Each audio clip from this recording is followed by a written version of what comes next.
የመናፍቃኑን ትምህርት ለመቃወም ለማፍረስ በሚደረገው ጥረት በጣም ብዙ አገላለጾችን ልናገኝ እንችላለን። እኛ ደግሞ ሴንተር የምናደርገው ማዕከል የምናደርገው ምንድነው ስንል ፍጹም ሰው የሆነ ፍጹም አምላክ፣ ፍጹም ሰው የሆነ ፍጹም አምላክ ወይም በፍጹም ሰውነት የተገለጠ ፍጹም አምላክ ነው የሚለውን ለማብራራት ሴንተራችን ላይ መስመራችን ላይ ለመቆም የምንጠቀማቸው ቃላት ምንድን ናቸው? እሱ ላይ ነው መውሰድ ያለብን። ለዚህ ታቅቧችን ነው ዋና የሆነው። ውላጤን እንቃወማለን። ውላጤን የምንቃወም ከሆነ ደግሞ ታቅቧለን ማለት ነው ከጎን። ውላጤ ያለ ታቅቦ ስለማይሆን፣ ስለዚህ ታቅቦን መሰረት አድርገን ተዋህዶን መሰረት አድርገን ስጋ የቃልን ገንዘብ በማድረግ በተዋህዶ ምክንያት የባህሪ አምላክ ሆነ ብለን እናምናለን። የባህሪ አምላክ የሆነው በውላጤ አይደለም፣ በመገናዘብ ነው፣ በተዋህዶ ነው። የቃልን ገንዘብ በማድረግ ቃል የባህሪ አምላክ ስለሆነ ትናንትም ተነጋግረናል። የባህሪ አምላክነት የቃል የባህሪ ገንዘቡ ነው። ቅድመ ተዋህዶ ለቃል የባህሪ አምላክነት የባህሪ ገንዘቡ ነው። ባህሪያዊ ገንዘቡ ነው አምላክነት። ቅድመ ተዋህዶ ድረ ተዋህዶ በተዋህዶ ጊዜም ከተዋህዶ በኋላም ያንን የነበረውን አላጣም። ስለዚህ ስጋ ገንዘብ የሚያደርገው የቃልን ባህሪያዊ ገንዘብ ነው ማለት ነው። ባህሪያዊ ማንነት ነው ማለት ነው። ለቃል ያለውን የባህሪ የሆነውን አምላክነት ገንዘብ ያደርጋል። የባህሪ የሆነውን አምላክነት ገንዘብ ካደረገ ደግሞ ስጋ የባህሪ አምላክ ይሆናል ማለት ነው። ሌላ አምላክነት ስለሌለ ስጋ የጸጋ አምላክነት ቢኖር ማነው ቃል የጸጋ አምላክነት ቢኖረው ያንኑ ነው የሚሰጠው። ያንኑ ነው የሚሰጠው ማለት ሌላ ነገር ስለሌለ የጸጋ አምላክነት ስለሆነ ያንን ነው ገንዘብ የሚያደርግ ማለት ነው ስጋ። አሁን ቃል ያለው የባህሪ አምላክነት ነው። ቃል የባህሪ አምላክ ነው ብለን ካመን ቃል ከስጋ ጋር በተዋሃደ ጊዜ ስጋ ገንዘብ የሚያደርገው የቃልን የባህሪ አምላክነት ነው። የባህሪ አምላክነት ገንዘብ ያደርጋል ማለት በተዋህዶ በመገናዘብ ገንዘብ ያደርጋል ማለት ነው እንጂ ስጋ ወደ ባህሪ አምላክነት ይቀየራል ማለት አይደለም። መለወጥን የምንቃወምበት በዛ ነው። በተዋህዶ ነው በመገናዘብ ነው የሚለውን ነገር ይሄንን የምንቀበልበት በዚህ ነው ማለት ነው። እና እነዚህን አጥርተን እዚህ ጋር ቆመን ሀሳብ ካለ ተጨማሪ ሀሳብ ካለ እሰጣለሁ። እኔ ይሄንን አንግል ወይም ይሄንን መስመር በደንብ መጠበቅ አለብን ብዬ ነው እማምነው ማለት ነው። ሁሉንም ነገሮቻችንን ስናነሳ በዚህ ብንሄድ እንጂ ፍጡርነት ፈጣሪነት ምናምን የሚለውን ነገር ይዋሃዳል ወይም ገንዘብ እናደርጋለን ይደረጋል አይደረግም የሚለውን ትተን አካልና ባህሪ ነው እስካሁን ድረስ ትምህርታችን ላይ ያለው። ክርስቶስ ከሁለት አካል አንድ አካል ከሁለት ባህሪ አንድ ባህሪ ነው። ሌሎች ግብራት ላይ ከዚህ አንጻር ሁለት ፈቃድ አለው፣ ሁለት ባህሪ አለው፣ ሁለት ግብር አለው የሚል ክርክር ተነስቷል። ተዋህዶ ግን መስመር ላይ ያቆመው ከሁለት አካል አንድ አካል ከሁለት ባህሪ አንድ ባህሪ ነው ብሎ ሲያምን አካል ያለ ባህሪ ባህሪ ያለ አካል አይገኝም። ስለዚህ ማንም ሰው ሁለት ባህሪ ካለ ሁለት አካል ይላል ማለት ነው። አንድ ባህሪ ካለ አንድ አካል ይላል ማለት ነው። ያ አንድ ባህሪ ደግሞ ውላጤ እንዳይከተልበት በተዋቅቦ በዚህ መንገድ እንግለጸው ተባለ። በቃ እዚያ ላይ ቆመናል ማለት ነው። ይህንን ግልጽ ብናደርግ ይበቃኛል። ሀሳብ ካለ መስጠት እችላለሁ። ይቅርታ መምህር፣ የእንትን ምንድነው የባዮሎጂ ዘጋስጫን መጽሐፈ ሚስጥር ያለበትን ቦታ ምናልባት ፈልጎት ከሆነ መናገር እችላለሁ። የአሪዮስ ተግሳጽ የጻፉበት ላይ እዛ ላይ ነው ያለው። ምዕራፍ 3 ላይ ምዕራፍ 3 ቁጥር 37 በየና ነው 3:37 እሺ። ስለዚህ እሱን አንዴ እያነበብ ነው የተወሰነ ነገር የሚፈጥረው ነገር ካለ ትርጉም የሚሰጠን ነገር ካለ ለዚህ ግባት ያለ ይሄዳል። ያው ጀማሪው እሱ ነው።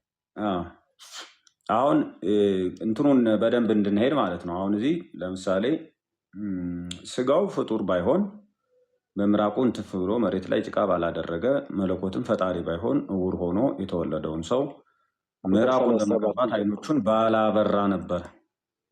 ቁጥር 37 ጀምሮ ነው ማለት 39 ነው ይሄን እያነበቡት ያሉት። ስጋው ፍጡር ባይሆን ሞገድ ሲነሳ በመርከብ በውስጠኛው ክፍል ባልተኛ ነበረ።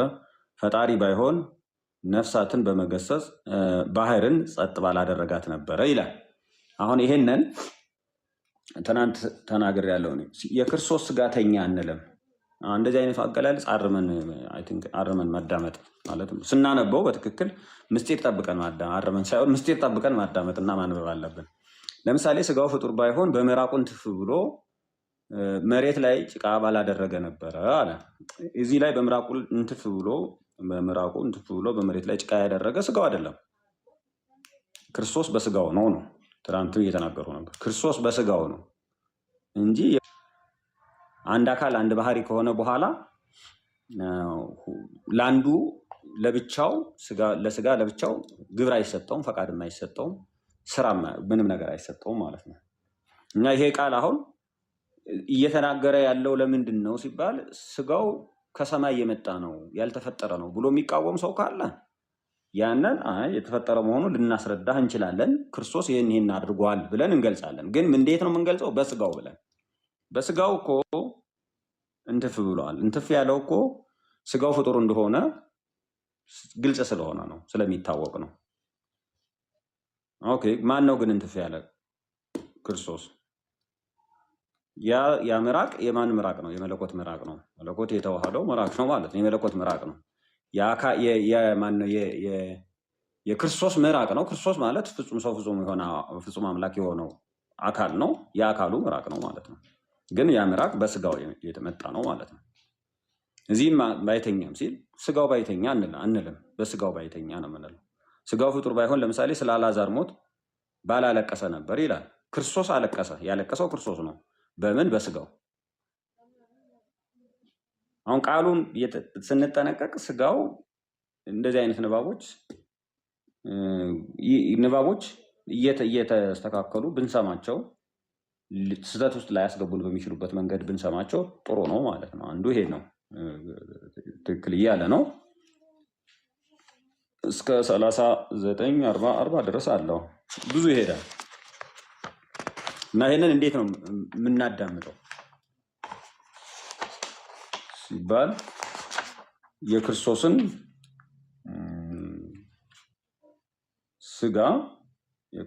ስጋ ፍጹም ሰውነቱን ለማረጋገጥ የሚደረጉ ነገሮች ስለሆኑ በስጋው እያልን ብንረዳቸው፣ ንባቦቹን በዚህ እያቀናን በምስጢራቸው ብንረዳቸው ማለት ነው። ምክንያቴ ደግሞ ስጋ ምንም ነገር ስለማያደርግ ብቻውን ማለት ለስጋ ለብቻው ምንም ግብር መስጠት ስለማንችል ማለት ነው። ከዛ በኋላ ከተዋህዶ በኋላ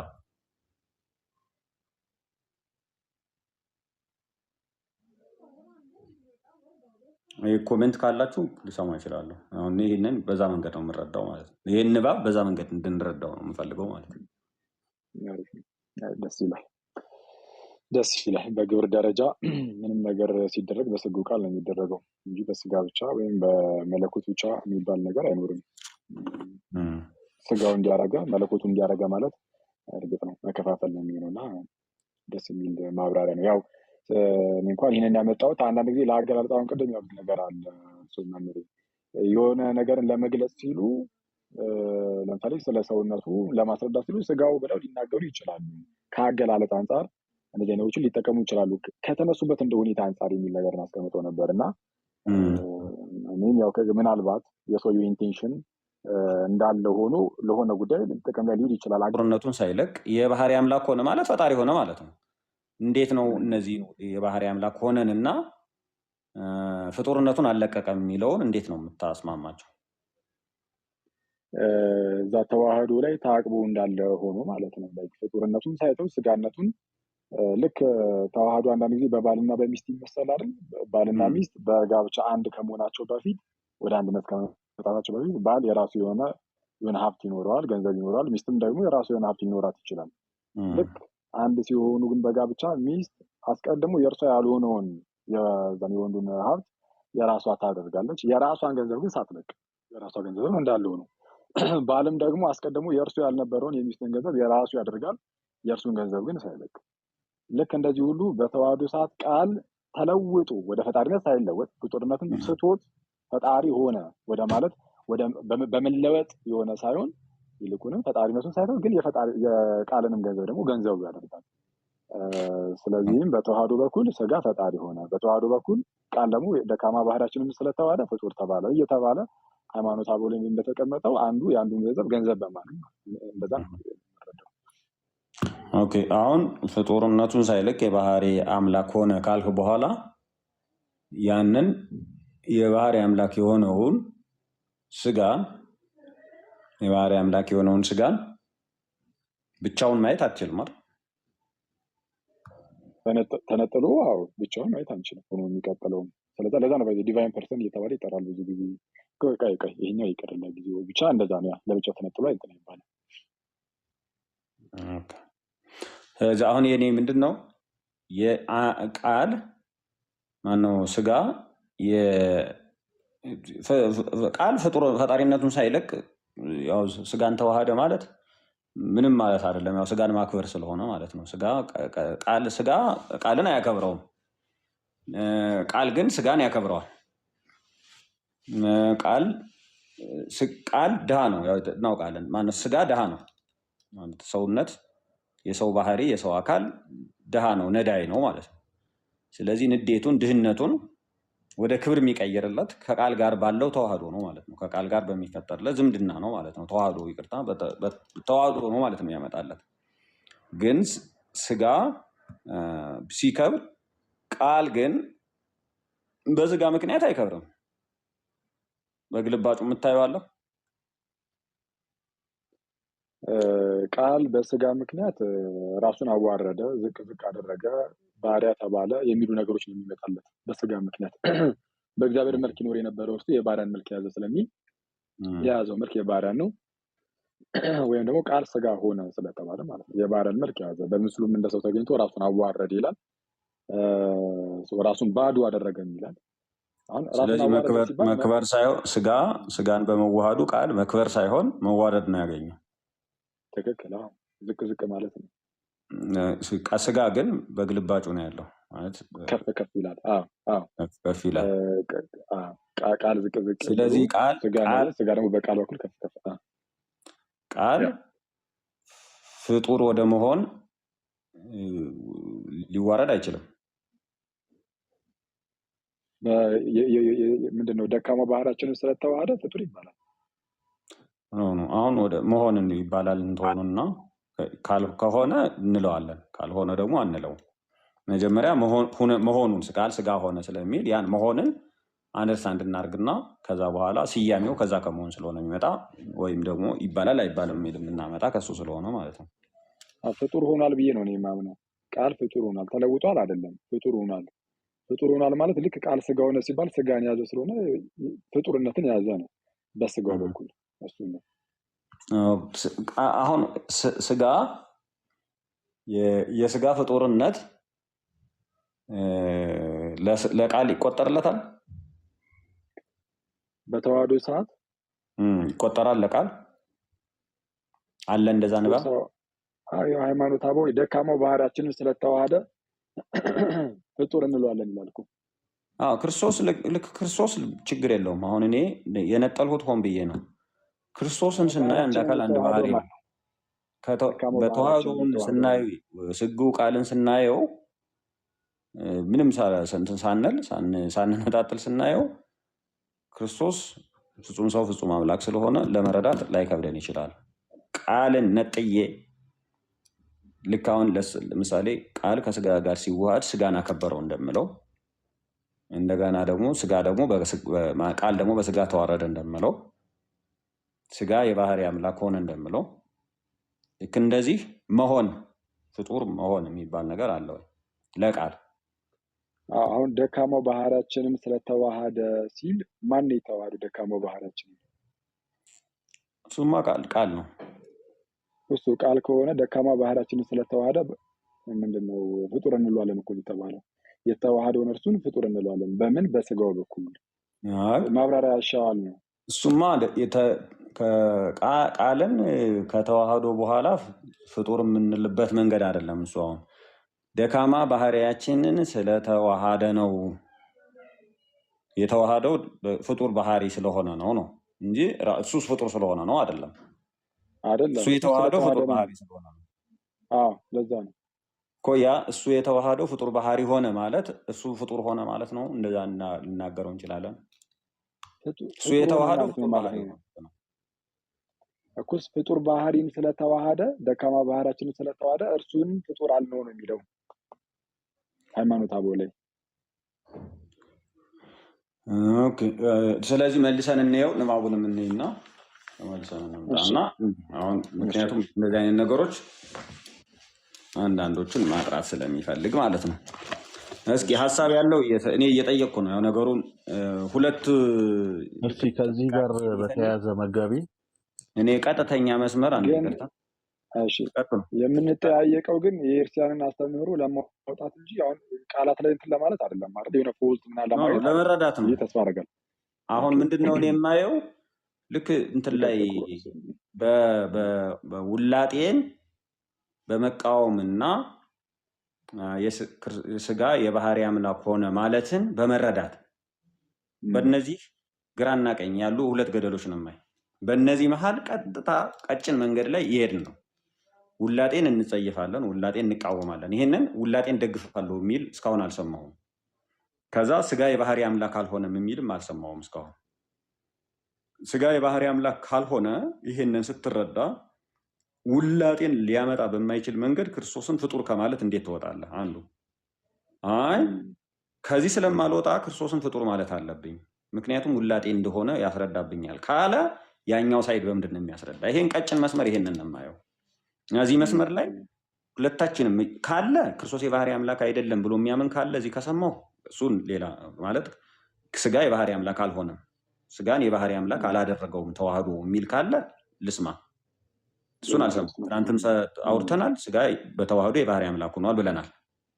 ውላጤ ስጋ የባህሪ አምላክ ሲሆን ውላጤ ተከትሎበታል በውላጤም ጭምር ነው የሚል ካለ ልስማ። ግን እንደዚያ የሚል አልሰማሁም እኔ። እነዚህ ከመጣ ደግሞ ውላጤ ከሌለ ስጋም የባህሪ አምላክ እንዴት ነው ከተዋህዶ በኋላ ፍጡር የምንለው? ፍጡርም ፈጣሪም ብለን ስንጠራ ለምንድን ነው ፍጡር የምንለው? ለዛ ቴዎሎጂካል ጀስቲፊኬሽን ለመስጠት ነው እየሞከርን ያለ ነው እንጂ አሁን ዶግማቲክ ሰዎች ላይ እንትን አላደረግንም።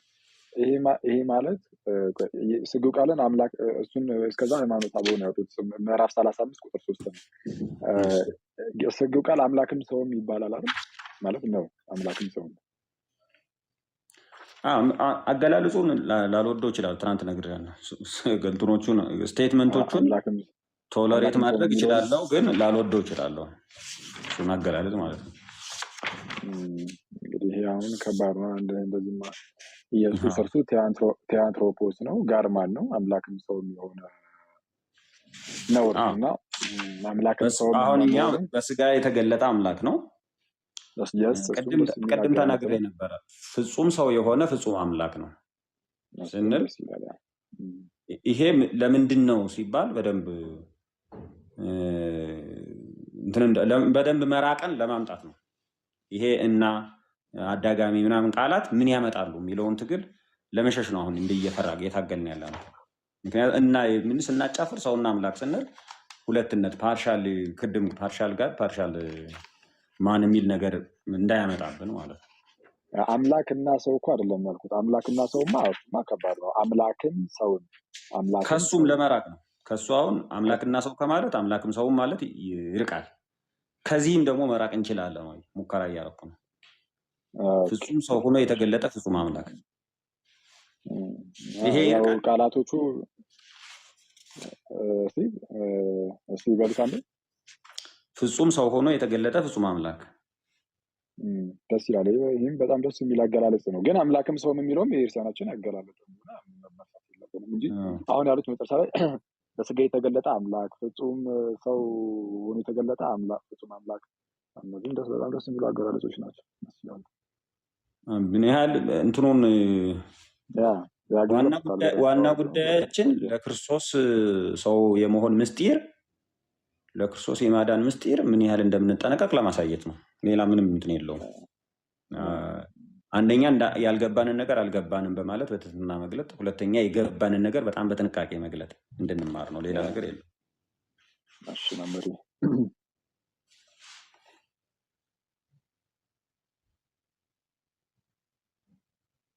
ታላቁ አለ ሰው አለው። አይ ምናልባት ማውጣት ፈልገው ከሆነ መጋቢ ብሉይ ምዕራፍ 35 ቁጥር 5 ላይ ነው። እስኪ መጀመሪያ አንድ ሰው ቅድም አንድ መምህር ጠይቆን አንስቶ ነበር፣ አንድ መምህር ማለት ነው። እና እኔ ስሙን ሳልነግራችሁ የአንድ መምህር መጽሐፍ ቀጥታ እያሉት ያሉትን እያነበብሁላችሁ ይሄንን እንዴት እንደምታዩት ትነግሩኛለህ። ስሙን አልነግራችሁም፣ በኋላ ከፈለጋችሁ ትነግራቸዋለሁ መጽሐፉን እንድታነቡት ማለት ነው። ስለዚህ ክርስቶስ ፍጡር ይባላል ወይ የሚለውን ጥያቄ ቀጥታ የሚመለከት ነው። አንድ ሁለት እንትኖች ላነባለህ። ስለዚህ ገጽ 10 ላይ ነው ማነብ ከመጽሐፉ። ስለዚህ የእግዚአብሔር ቃል ስጋን ከተዋሃደ በኋላ ወልደ አብ ወልደ ማርያም ወልደ እግዚአብሔር ወልደ እጓለ እመሕያው አምላክ ወሰብ ቢባል እንጂ ፍጡር አይባልም። አንድ ስቴትመንት ነው። ይሄ መድገም ካስፈለገኝ ደግሞና እንዴት ነው የምታዳምጡት ይሄንን ይል እነግራቸዋለሁ። ስለዚህ የእግዚአብሔር ቃል ስጋን ከተዋሃደ በኋላ ወልደ አብ ወልደ ማርያም ወልደ እግዚአብሔር ወልደ እጓለ እመሕያው አምላክ ወሰብ ቢባል እንጂ ፍጡር አይባልም። ፍጡር የሚለውን ቃል ማስወጣት አለብን እያለው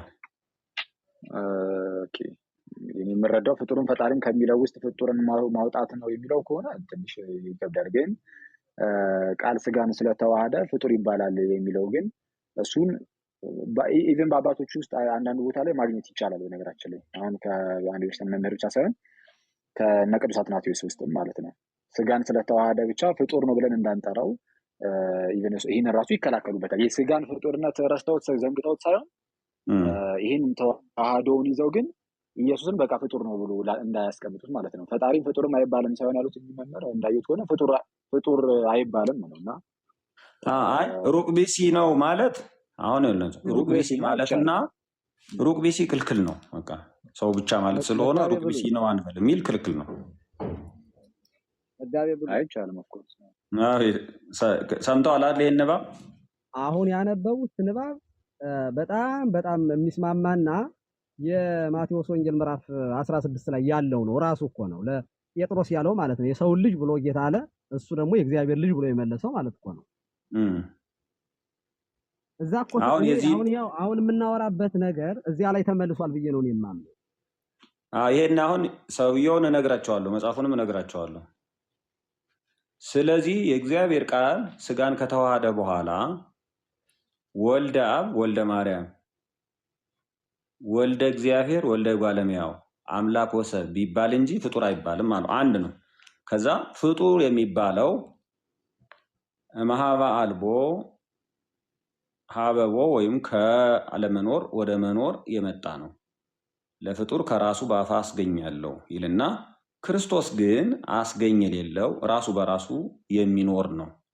ሰው በመሆኑ ከፈጣሪነት ደረጃ ወደ ፍጡርነት ተላለፈ የሚል ትምህርት የለም። ይሄ ቃል ነው በጣም እንትኑ ሰው መሆኑ ራሱ የተፈጠረ ስጋ የተዋሃደ እንጂ እንደ አዲስ የተፈጠረ አለመሆኑን የሚያሳይ ማለት ነው። ኤግዛክትሊ ሰው መሆን መፈጠር አይደለም።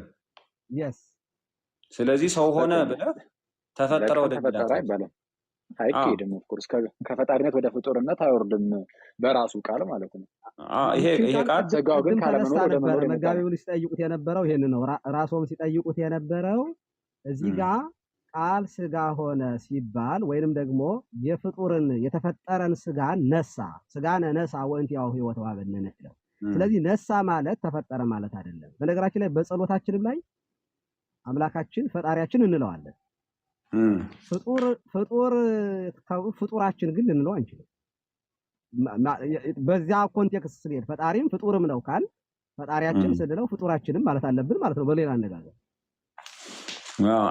አንዱ ይሄንን በነገራችን ላይ ይሄን ያነሳሁት ክርስቶስ ፈጣሪ አይባልም ከተዋህዶ በኋላ ክርስቶስን ፈጣሪ ማለት አንችልም የሚል ቀጥታ ተቃውሞ ያነሳ ሰው ስለጻፈው ነው። ሰው በመሆኑ ከፈጣሪነት ደረጃ ወደ ፍጡርነት ተላለፈ የሚል ትምህርት የለንም ይላል።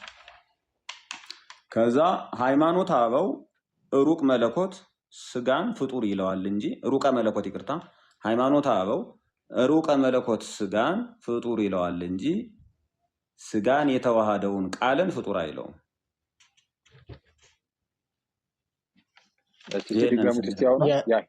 የአሁኗን ስቴትመንት ድጋማት አለ ይቅርታ። ይሄ ቀጥታ እንትን እያሏቸው ነው። ሃይማኖት አበው ሩቀ መለኮት ስጋን ፍጡር ይለዋል እንጂ ስጋን የተዋሃደውን ቃልን ፍጡር አይለውም። ያስማማል።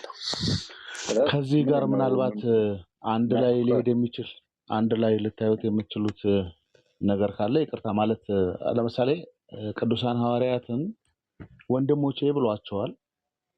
እርሱ እነሱ ግን አንድም ቀን ወንድማችን አይሉትም እግዚእነ ነው ሲሉት የነበረው ሊሉት በተገባ ነበረ። አብረውት እንኳን ያደጉ እነ ቅዱስ ያዕቆብ እና ቅዱስ ይሁዳ እንኳን በስጋ ወንድሙ ኮርቶ የያዕቆብ ወንድም የይሁዳ መልእክት የኢየሱስ ክርስቶስ ግን ባሪያ ብሎ ነው ራሱን የጠራው። ለመኩራት የክርስቶስ ወንድም መሆን የበለጠ ባኮራ ነበረ።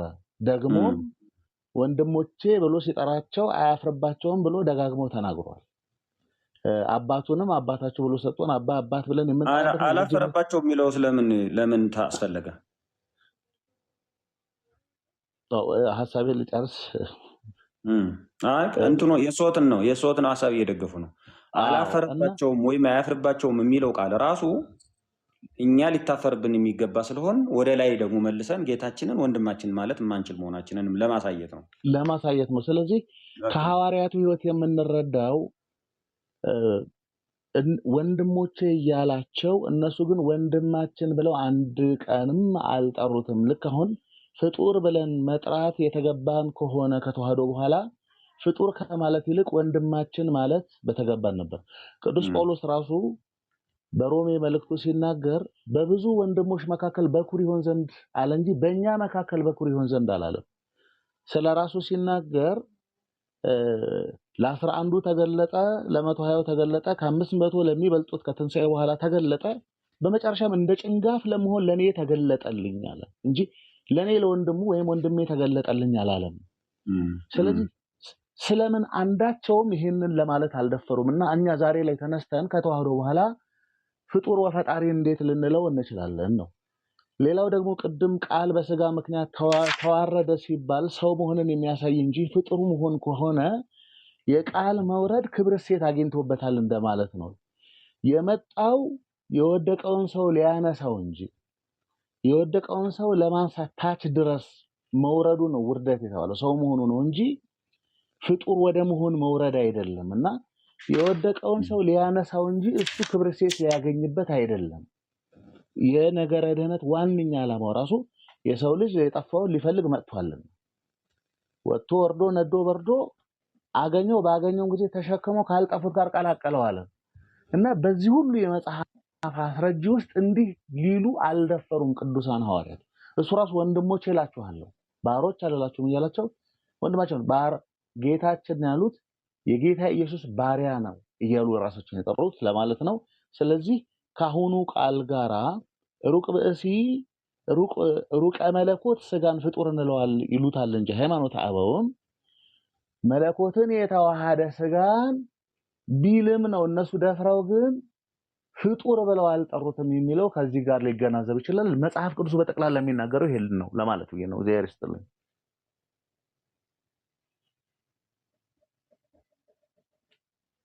መጋቢ ብሎ ያሉ ምናልባት የአሁኑ ፍሬዝ የሚያስማማን ይመስለኛል። ከመለኮት የተለየ ስጋን ፍጡር እንለዋለን እንጂ መለኮት የራሱ ስጋ ያደረገውን ስጋን ፍጡር አንለውም የሚለው ሐሳብ እሱ አይደለም ነው። መልሼ ላንባው። ቅድም ሩቀ መለኮት ስጋን አይደለም። ቅድም ለጠይቀዋለሁ አኬን ቃል በተዋህዶ ምክንያት ፍጡር ይባላል ወይ ብዬ ጠይቄው እለዋለሁ ስላለ ነው። ለሱ ነው እኔ ይሄንን መልስ ተስማማበታለሁ የሚለውን ያመጣውለት። ሐሳቡን በደንብ እንደገና ላነበውና ስለ ስጋ አይደለም። ይሄ ስጋን ቀጥታ ፍጡር ትለዋለህ አትለውም አይደለም እያለ ያለው ቃልን ስጋ ጋር በመዋሃዱ ምክንያት ፍጡር ልትለው ትችላለህ ወይ ነው። የሃይማኖተ አበው ሩቀ መለኮት ስጋን ፍጡር ይለዋል እንጂ ሩቀ መለኮት ስጋን ፍጡር ይለዋል እንጂ ስጋን የተዋሃደውን ስጋ የተዋሃደው ቃልን አይደለ። አሁን ስጋን የተዋሃደው ቃል የተዋሃደው ስጋን አይደለም። ስጋን የተዋሃደውን ቃልን ፍጡር አይለው። የመጀመሪያ ፍሬዝ ምን የምትል ናት? እስቲ አንዴ ይቅርታ። ሃይማኖተ አበው ሩቀ መለኮት ስጋን ፍጡር ይለዋል እንጂ ሩቀ መለኮት ስጋን ከመለኮት የተለየ ስጋን ፍጡር ይለዋል እንጂ ምን ማለት ነው? እሺ ሩቀ መለኮት ስጋ ነው ፍጡር የሚባል እንጂ መለኮት ከተዋህዶ በኋላ ፍጡር አይባልም ማለት ነው ሀሳቡ። ሩቀ መለኮት ማለት መለኮት እኮስ መለኮት ሩቅ ቢሲ ማለት ነው። ስጋ ማለት ከተዋህዶ በፊት ያለ አዎ በቃ ሩቀ መለኮት ስጋ ማለት ከተዋህዶ ተዋህዶ የሌለው ከቃል ጋር ያልተዋሃደ ስጋ ማለት ነው። ይሄ ኦኬ እሺ ሰው ከተዋህዶ በፊት ያለውን ፍጡር እንለዋለን which means ከተዋህዶ በኋላ ግን ስጋው ፍጡር አይባልም ነው ሴንሱ። እንደዛ ሀሳቡ አዎ ቃልንም አትችልም ነው እንደዛማ አይደለም ሀሳቡ። እንደዛማ ቅድም አንተ ተጠይቀህ በማገናዘብ አሁን በማገናዘብ ቃልን ራሱ ፍጡር ብዬ ልጠራው እችላለሁ አልክ፣ በስጋው ማለት ነው አለ። እሱን እየከለከለ ነው። በስጋው በኩል እሱን ከለከለ። እሱ አሁን የእሱ የያዙት መጽሐፍ ነው። ሃይማኖተ አበውን ቅድም እኮ ሳያወጡት ቀሩ።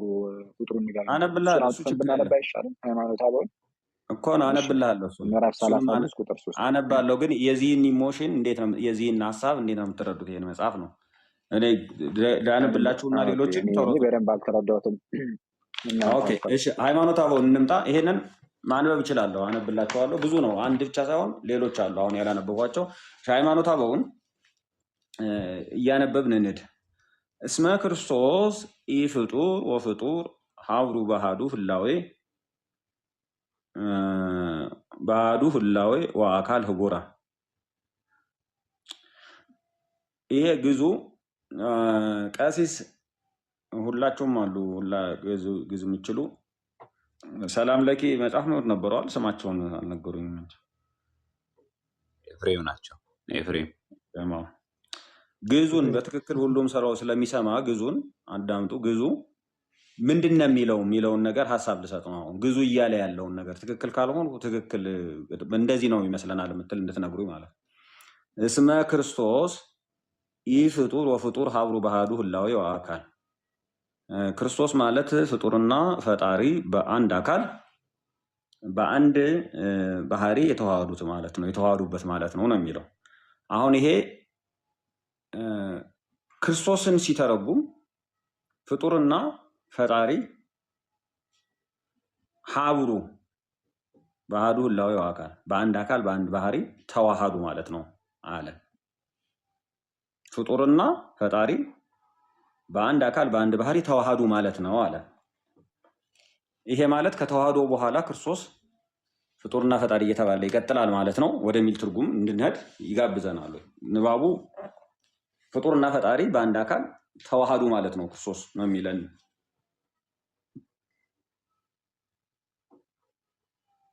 እስመ ውእቱ ቀዳማዊ እምቅድመ ዓለም ወእስከ ለዓለም ወውእቱ ፈጣሪ ኩሉ ዘሃሎ። ይሄ አያሰግም። ወዘሰ ንቤ ፍጡር ውእቱ ፍጡር ነው የምንለው በእንተ ዘተሳተፈ ስጋ ድካምነ በስርዓት ዘገብሮ በእንቲአነ ሰው ነው። ይኸው ጊዜ ሰው ነው ብሎ ተርጉሞታል። ፍጡር ነው የምንለውም ሰው ነው ያልነውም ስለኛ ባደረገው ተዋህዶ ደካማ ስጋችንን ስለተዋሃደ ነው።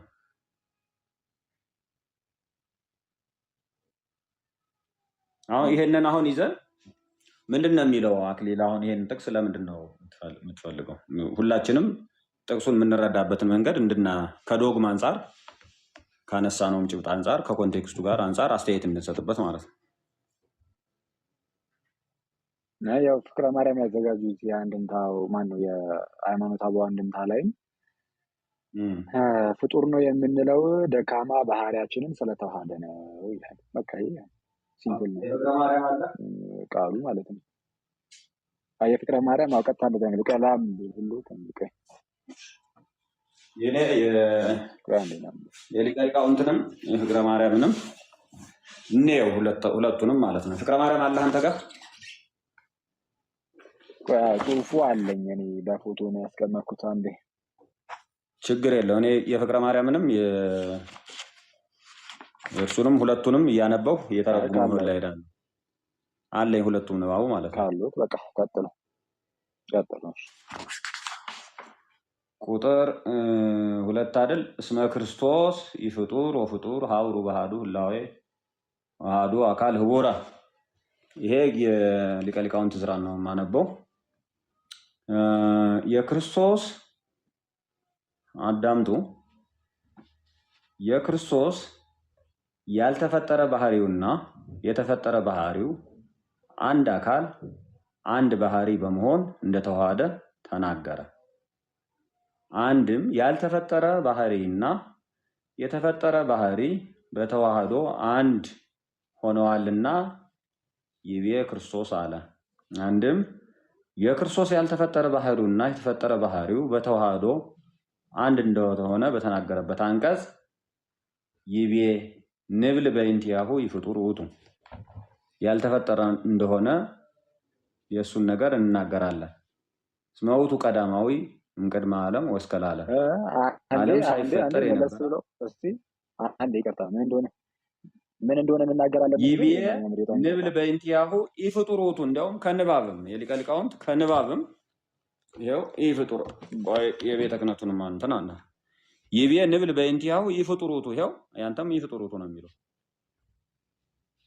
አይደል? እኮስ በምን ወዘሰ ይቤ ፍጡር ውእቱ ይላል አይደል? እንትን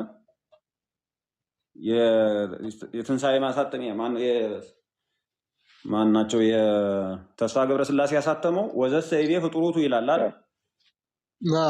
ቁጥር 3 ላይ ትክክል አይደለም። ሃይማኖተ አበውን የቤተ ክህነቱን ቆይ ላምጣላችሁ።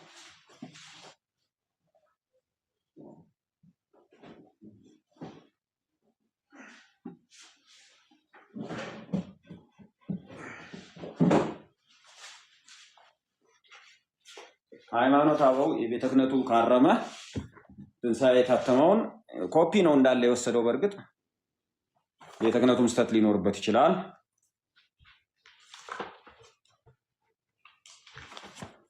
ሰላሳ አምስት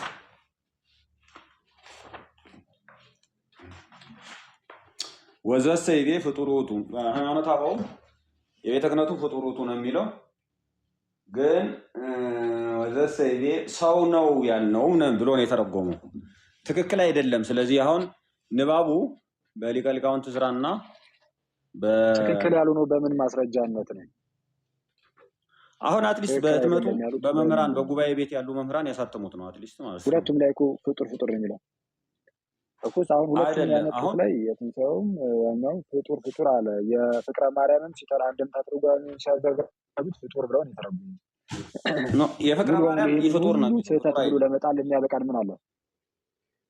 አይደለም። የፍቅረ ማርያምም የሊቀ ሊቃውንት ዕዝራም ቁጥር 2 ላይ ፍጡር ይላል። ገልጠው ይዩት። አሳየኝ እንኳን ፍጡር ይላል። ፍጡር የቱ ይላል እኮ አንተ እኮ አሳየኝ። ቁጥር 3 የፍቅረ ማርያም መምሪያ ቁጥር 3 እንደዛ ነው። ቁጥር 3 ላይ ቅድም ያሳየኝ ምንድን ነው? ቁጥር ስንት ነው ያሳየኝ? ቅድም ይህ ፍጡር ነው የሚለው ቅድም ያሳየኝ ታላቁ ናቸው ያሳየኝ። ፍቅረ ማርያም ታላቁ ነበር ያሳየኝ። ስለዚህ የማን ነው ስልህ ታዲያ? እንትናት ሁለቱም ስላለ ሁለቱም መጽሐፍ ስላለ ቁጥር 3 ላይ ተመሳሳይ የፍቅረ ማርያም ይኸው የፍቅረ ማርያም ወዘሰ ንቤ ፍጡር ውእቱ በእንተ ዘታሰፈ ሥጋነ ቅድም ሳሳየኝ የፍቅረ ማርያም ነው እያሳየኝ ስልህ አዎ አልከኝ። አሁን እኔ አዎ ስላልከኝን ይዤ ነው። ስለዚህ ልክ ነው። ወዘሰ ንቤ ፍጡር ውእቱ በእንተ ዘተሳተፈ ሥጋ አነ ሥጋ ድካምነ በስርዓት ዘገብሮ በእንቲአነ ፍጡር ነው ያልንበት ምክንያት ግን ስለ እኛ ባደረገው ተዋህዶ ደካማ ባህሪያችንን ስለተዋሃደ ነው። የመጀመሪያው ይሄንን እንተርጉም። ቁጥር 2 እስመ ክርስቶስ ፍጡር እስመ ክርስቶስ ኢፍጡር ወፍጡር ህቡረ ባህዱ ህላዌ ዋህዶ አካል ህቡረ ይልና ሀብሩ ነው። ይቅርታ ይሄ አሁን ንባብ የእንተና ንባብ ይስታል። እዚህ ጋር እስመ ክርስቶስ ይፍጡር ወፍጡር ሀብሩ ባህዱ ህላዌ ዋህዶ አካል ህቡረ ሀብሩ ነው። ህቡረ አይደለም። ይሄ 2 ላይ ህቡረ ይላል፣ አንዱ ሀብሩ ነው። የክርስቶስ ያልተፈጠረ ባህሪውና የተፈጠረ ባህሪው አንድ አካል አንድ ባህሪ በመሆን እንደተዋሃዱ ተናገረ ይላል። አሁን ይሄ የሚነግረን ምንድነው? ክርስቶስ የተዋሃደው የክርስቶስ የተፈጠረ ባህሪውና ያልተፈጠረ ባህሪው አንድ ሆነው ተዋህደዋል ነው የሚለን። ትርጓሜው እየነገረን ያለው ይሄንን ነው። ከዛ የሊቀ ሊቃውንት መጽሐፍ ደግሞ ቁጥር 3ን ኢ ፍጡር ብለው አነበው። ወዘሰ ንቤ እስመ ክርስቶስ ይቅርታ እስመ አንዴ እንትን ላድርግ ቁጥር 2 ላይ ነው መጋቢ ንቤ ንብል በእንቲያሁ ኢ ፍጡር ውጡ። እሺ ቁጥር 2 ታላቁ አንተ ያዝከው የማንን ነው? ቁጥር 2 ይሄው የፍቅረ ማርያምም አለ የመንበረ መንግስቱም አለ ሁለቱም። ይሄንኛው ንባብ ይቤ ንብል በእንቲያሁ ኢ ፍጡር ውእቱ የሚለው ቁጥር 2 ላይ ነው የሚጠቃለለው። ቁጥር 3 ላይ ሌላ ነው ንባቡ። ቁጥር 3 ነው። ቁጥር 2 ነው። ይቤ ንብል በእንቲያሁ ኢ ፍጡር ውእቱ ያልተፈጠረ እንደሆነ የእሱን ነገር እናገራለን። እስመ ውእቱ ቀዳማዊ እምቅድመ ዓለም ወእስከ ለዓለም ዓለም ሳይፈጠር የነበረ ዓለምን አሳልፎ የሚኖር ወውቱ ፈጣሪ ሁሉ ያለውን ፍጥረት ሁሉ የፈጠረ ቀዳማዊ አምላክ ነውና ወዘሰ ንቤ ፍጡር ውእቱ በእንተ ዘተሳተፈ ሥጋ ድካምነ በስርዓት ዘገብሮ በእንቲአነ ፍጡር ነው የተባለበት ምክንያት ግን ስለኛ ባደረገው ተዋህዶ ደካማ ባህሪያችንን ስለተዋሃደ ነው አለ። አሁን ይሄንን ንባብ ሰምተን ይሄ ንባብ ክርስቶስ ከተዋህዶ በኋላ ፍጡሩን ፈጣሪም ሊባል ይችላል የሚል ትርጉም ይሰጠናል።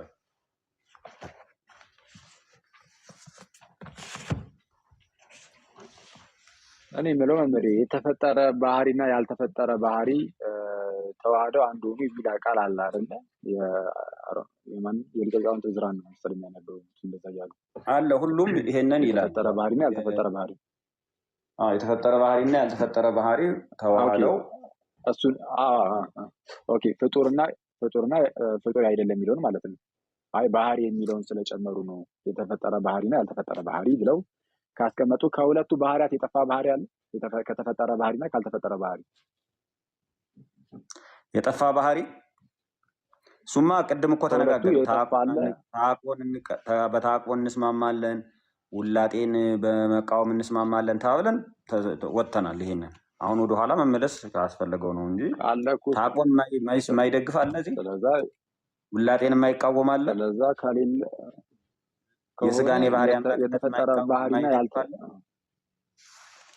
አሁን እነዚህ ጥያቄዎች እንደዛ ከሆነ የተፈጠረ እንደዛ ከሆነ የተፈጠረ ባህሪና ያልተፈጠረ ባህሪ ሁለቱ ከሆነ ወደ አንድነት የመጡት በሁለቱ መካከል ደግሞ መጠፋፋት ከሌለ ሁለቱም አሉ ማለት ነው። ተፈጠረውም ያልተፈጠረውም አሉ። ምንድን ነው እያከራከረን ያለው? እኔ እኮ ግራ ገባኝ። ዝም ሳስበው አሁን ወደ እያነጋገረን ያለው አንደኛው ቅድም ጠየቁ ስጋ በተዋህዶ ምክንያት ምንድን ነው የሆነ ስንል ተዋረደ፣ ግን አልከበረም። በስጋ ተዋረደ ማለት ነው። በስጋ ተዋርዶም ማን ነው ቃል ይቅርታ፣ ስጋ ቃል በተዋህዶ ምክንያት በስጋ ከስጋ ያገኘው ነገር ምንድን ነው ይባል? ንዴትን ነው፣ ተዋረዶን ነው፣ ትህትናን ነው ያገኘው ከስጋ ማለት ነው። የተቀበለው ከስጋ እሱን ነው። ከዛ ስጋ ግን ከቃል ምንድን ነው ያገኘው? ክብርን ነው። ምን አይነት ክብርን? የባህሪ አምላክ መሆንን። ባህሪያዊ ተፈጥሯዊ የሆነ የአካል የባህሪ ድህነት አለ እኛ ራሳችን ማለት ነው። እኛን ገንዘብ ሲያደርግ የእሱን ምን አደረገ ማለት ነው? የእሱን ሰጠን። የእኛ ምንድን ነው የሰጠነው? ተዋረዶ፣ ትህትና፣ ንዴት። እሱ ምንድን ነው የሰጠን? ክብር። በክብሩ ተስማማ ነው የባህሪ አምላክ እኛን ለማክበር በተዋረደው ምክንያት እሱ ቅድም አለ ፍጡር ሊባል አይችልም አለ። ያኛው መጽሐፍ ስናነብ ማብራሪያው ቃል ስጋ ሲሆን ተዋረደ እንላለን እንጂ ፍጡር ሆነ አንልም። ኦልሬዲ ፍጡር ስጋን ተዋሃደ እንጂ ራሱ ፍጡር አልሆነም አለ። አንተ በተዋህዶ ምክንያት ፍጡር ብዬ መጥራት እችላለሁ በስጋ ነው የምለው እንጂ ስላልኸኝ ነው ገፍቼ ወደዚህ የመጣሁት ማለት ነው። እንችላለን ወይ እንደዛ የሚለው? ይሄንን እያደረግን ያለ ነው። ያው ውላጤን የሚቀበል ሰው ስለሌለ ያለ ውላጤ የባህሪ አምላክ መሆን እንዴት ይቻላል? እንደገና ደግሞ ክርስቶስን ፍጡር እያሉ የባህሪ አምላክ ነው ማለት እንዴት ይቻላል? እነዚህን ጥያቄዎች ለመመለስ ነው። ኦኬ፣ እሱን ለመመለስ እስቲ እንግዲህ የሃይማኖት አበው ክፍሎችን እያነሳን ማየቱ መልካም ስለሆነ አንድ የሃይማኖት አበው ክፍል ከይቅርታ ጋር አሁን ይሄ ይረዳል። ንባቡ ላይ እኮ አሁን እንትን የለም። ንባብ ሰውን አጣልቶ አያውቅም። ንባብን ሰውን አጣልቶ አያውቅም። ትርጉም ነው የሚያጣለው። እኛና ፕሮቴስታንት የምንለያየው በንባብ ነው እንዴ? ተመሳሳይ ቴክስት ነው እኮ የምናነበው። ተመሳሳይ ቴክስት ነው የምናነበው፣ የምንረዳበት ኮንቴክስት ነው የሚለያየው። ስለዚህ አሁን መጀመሪያ ጽንሰ ሀሳቡ ላይ እንስማማና ከዛ ለዛ ሀሳብ ማስረጃ ካስፈለገ ወደ እንትኑ እንሄዳለን እንጂ ቴክስት በማሳየት መረዳትን ማሳየት አይቻልም። መረዳቱ ከቴክስቱ በኋላ የሚመጣ ነገር ነው። መረዳትን ግን የምናስረዳው በቴክስቱ ነው። ያለ ቴክስቱ እንዲሁ ደግሞ የራሳችን ሀሳብ ብቻ ይሆናል። ቴክስት የማይጠቀስ ከሆነ የራስ ሀሳብ ብቻ ስለሚሆን መረዳት ትክክል ነው፣ ጥሩ ነው። መረዳትን ግን አሁን እያጋጨን ነው ያለ መረዳት ነው ላስማማን ያለ መረዳት ነው አይደል አክሊል? እንጂ አሁን ቴክስት አይደለም። ቴክስት አለ የለም እየተነጋገርን መረዳቱ ላይ ማኮ አሁን እኮ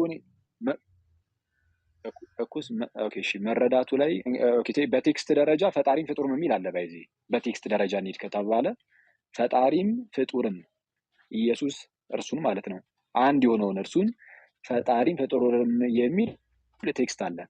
ከቴክስቱ ባሻገር ግን መረዳቱ ሌላ ነው የሚል ከሆነ መረዳቱ ላይ ቅድም ሌላ ነው እኮ የነገረኝ። አሁን ቃል በተዋህዶ ምክንያት ስጋ የባህሪ አምላክ ሆኗል አሉ። በተዋህዶ ምክንያት ቃል ግን ፍጡር ሆኗል። እሱ ትልቁ ርዕሳችን አይደለም እኮ መምህሬ። እሱ ትልቁ ርዕሳችን እኮ አይደለም መምህሬ። አሁን እዛኛው ርዕስ ያሱን ርዕስ ሴንተር ካደረግነው ከባድ ነው እያለ ሌላ ርዕስ መፍጠር የለብንም። እኔ እሱን በስጋ ከሆነ ትክክል፣ ምክንያቱም ይሄው የተዋረደውን ባህሪያችንን ስለነሳ ፍጡር እንሏለን አለ ሃይማኖት አበው። እኔ ሃይማኖት አበው ባለው መንገድ ነው ያልኩት እንጂ በራሴ ሌላ አምጥቼ ሳይሆን የእሱን ጽሑፍ ይዤ በዛ መልኩ ነው የምናገረው። ግን ስግው ቃል ኢየሱስ አምላክም ሰውም እንደሚባለው ፈጣሪም ፍጡርም ይባላል አይባልም? ይህንን ነገር እርሱ አይባልም ብለው ነው የተነሱት። ፍጡርም ፈጣሪም ይባላል የሚለው አሁን አምላክ ሰው የሚለውንም እኔ ማራቅ እያጠራን ነው የተጠቀምኸው ጥቅስ። ቴክስቱ አሁን እያነበቡ ያለው ጥቅስ ክርስቶስ ማለት ፍጡርና ፈጣሪ በአንድነት ተዋህዱ ማለት ነው ይላል እንጂ ከተዋህዶ በኋላ ያነዚያ የተዋህዱት ተዋህዶዎች አንድነቶች መሰረት አድርገን የተዋህዶዎችን ፍጡርነትና ፈጣሪነት ስለተዋሃዱ ከዛ በኋላ ያንን ክርስቶስን ፍጡር ፈጣሪ እያልነው እንሄድ አይልም። ይሄኛው ንባብ ይላል መምህር። ብዙንም እያነበሁት ያለሁት እኔ እንደዛ ነው። ቁጥር 3 ላይ እኮ ቁጥር 3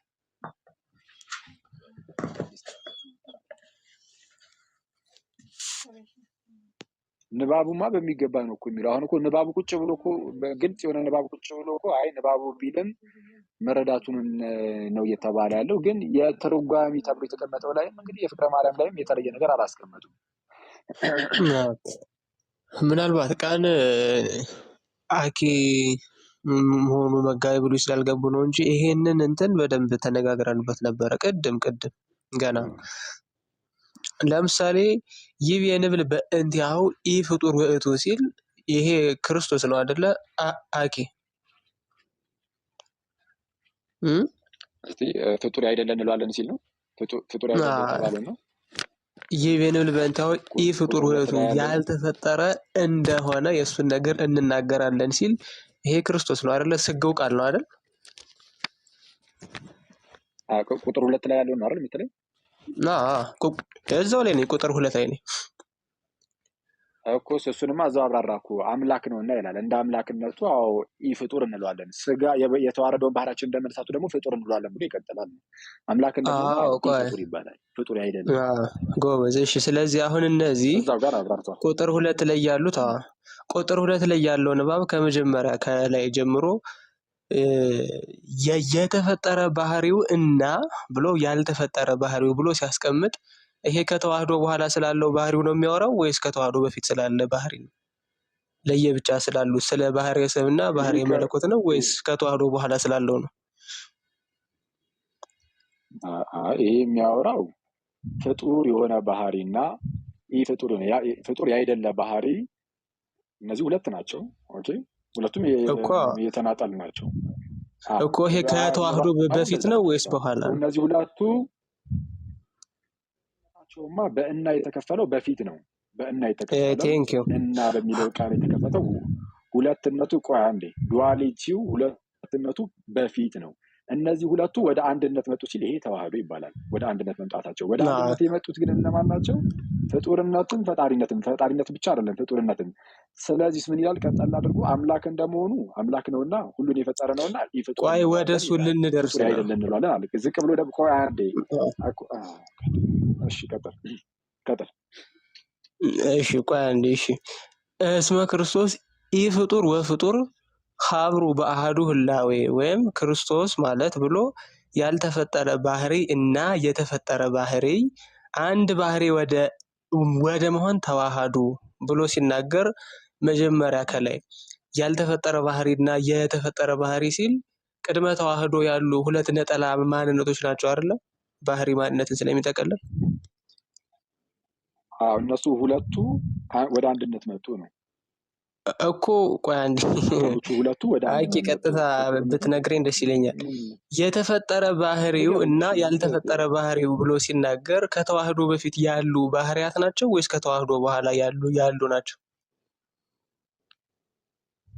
በእና ስለተያያዘ ማለት ነው።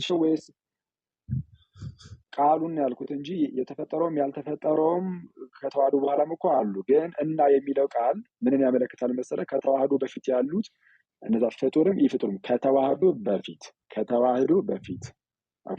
ግን እነሱ ፍጡርና ኢፍጡር የሚባሉ አሉ። እነርሱ ወደ አንድነት መጡ። ይሄ ተዋህዶ ነው። ወደ አንድነት የመጡት ፍጡርም ኢፍጡርም ነው። ሁለቱም ወደ አንድነት መጥተዋል ብለናል።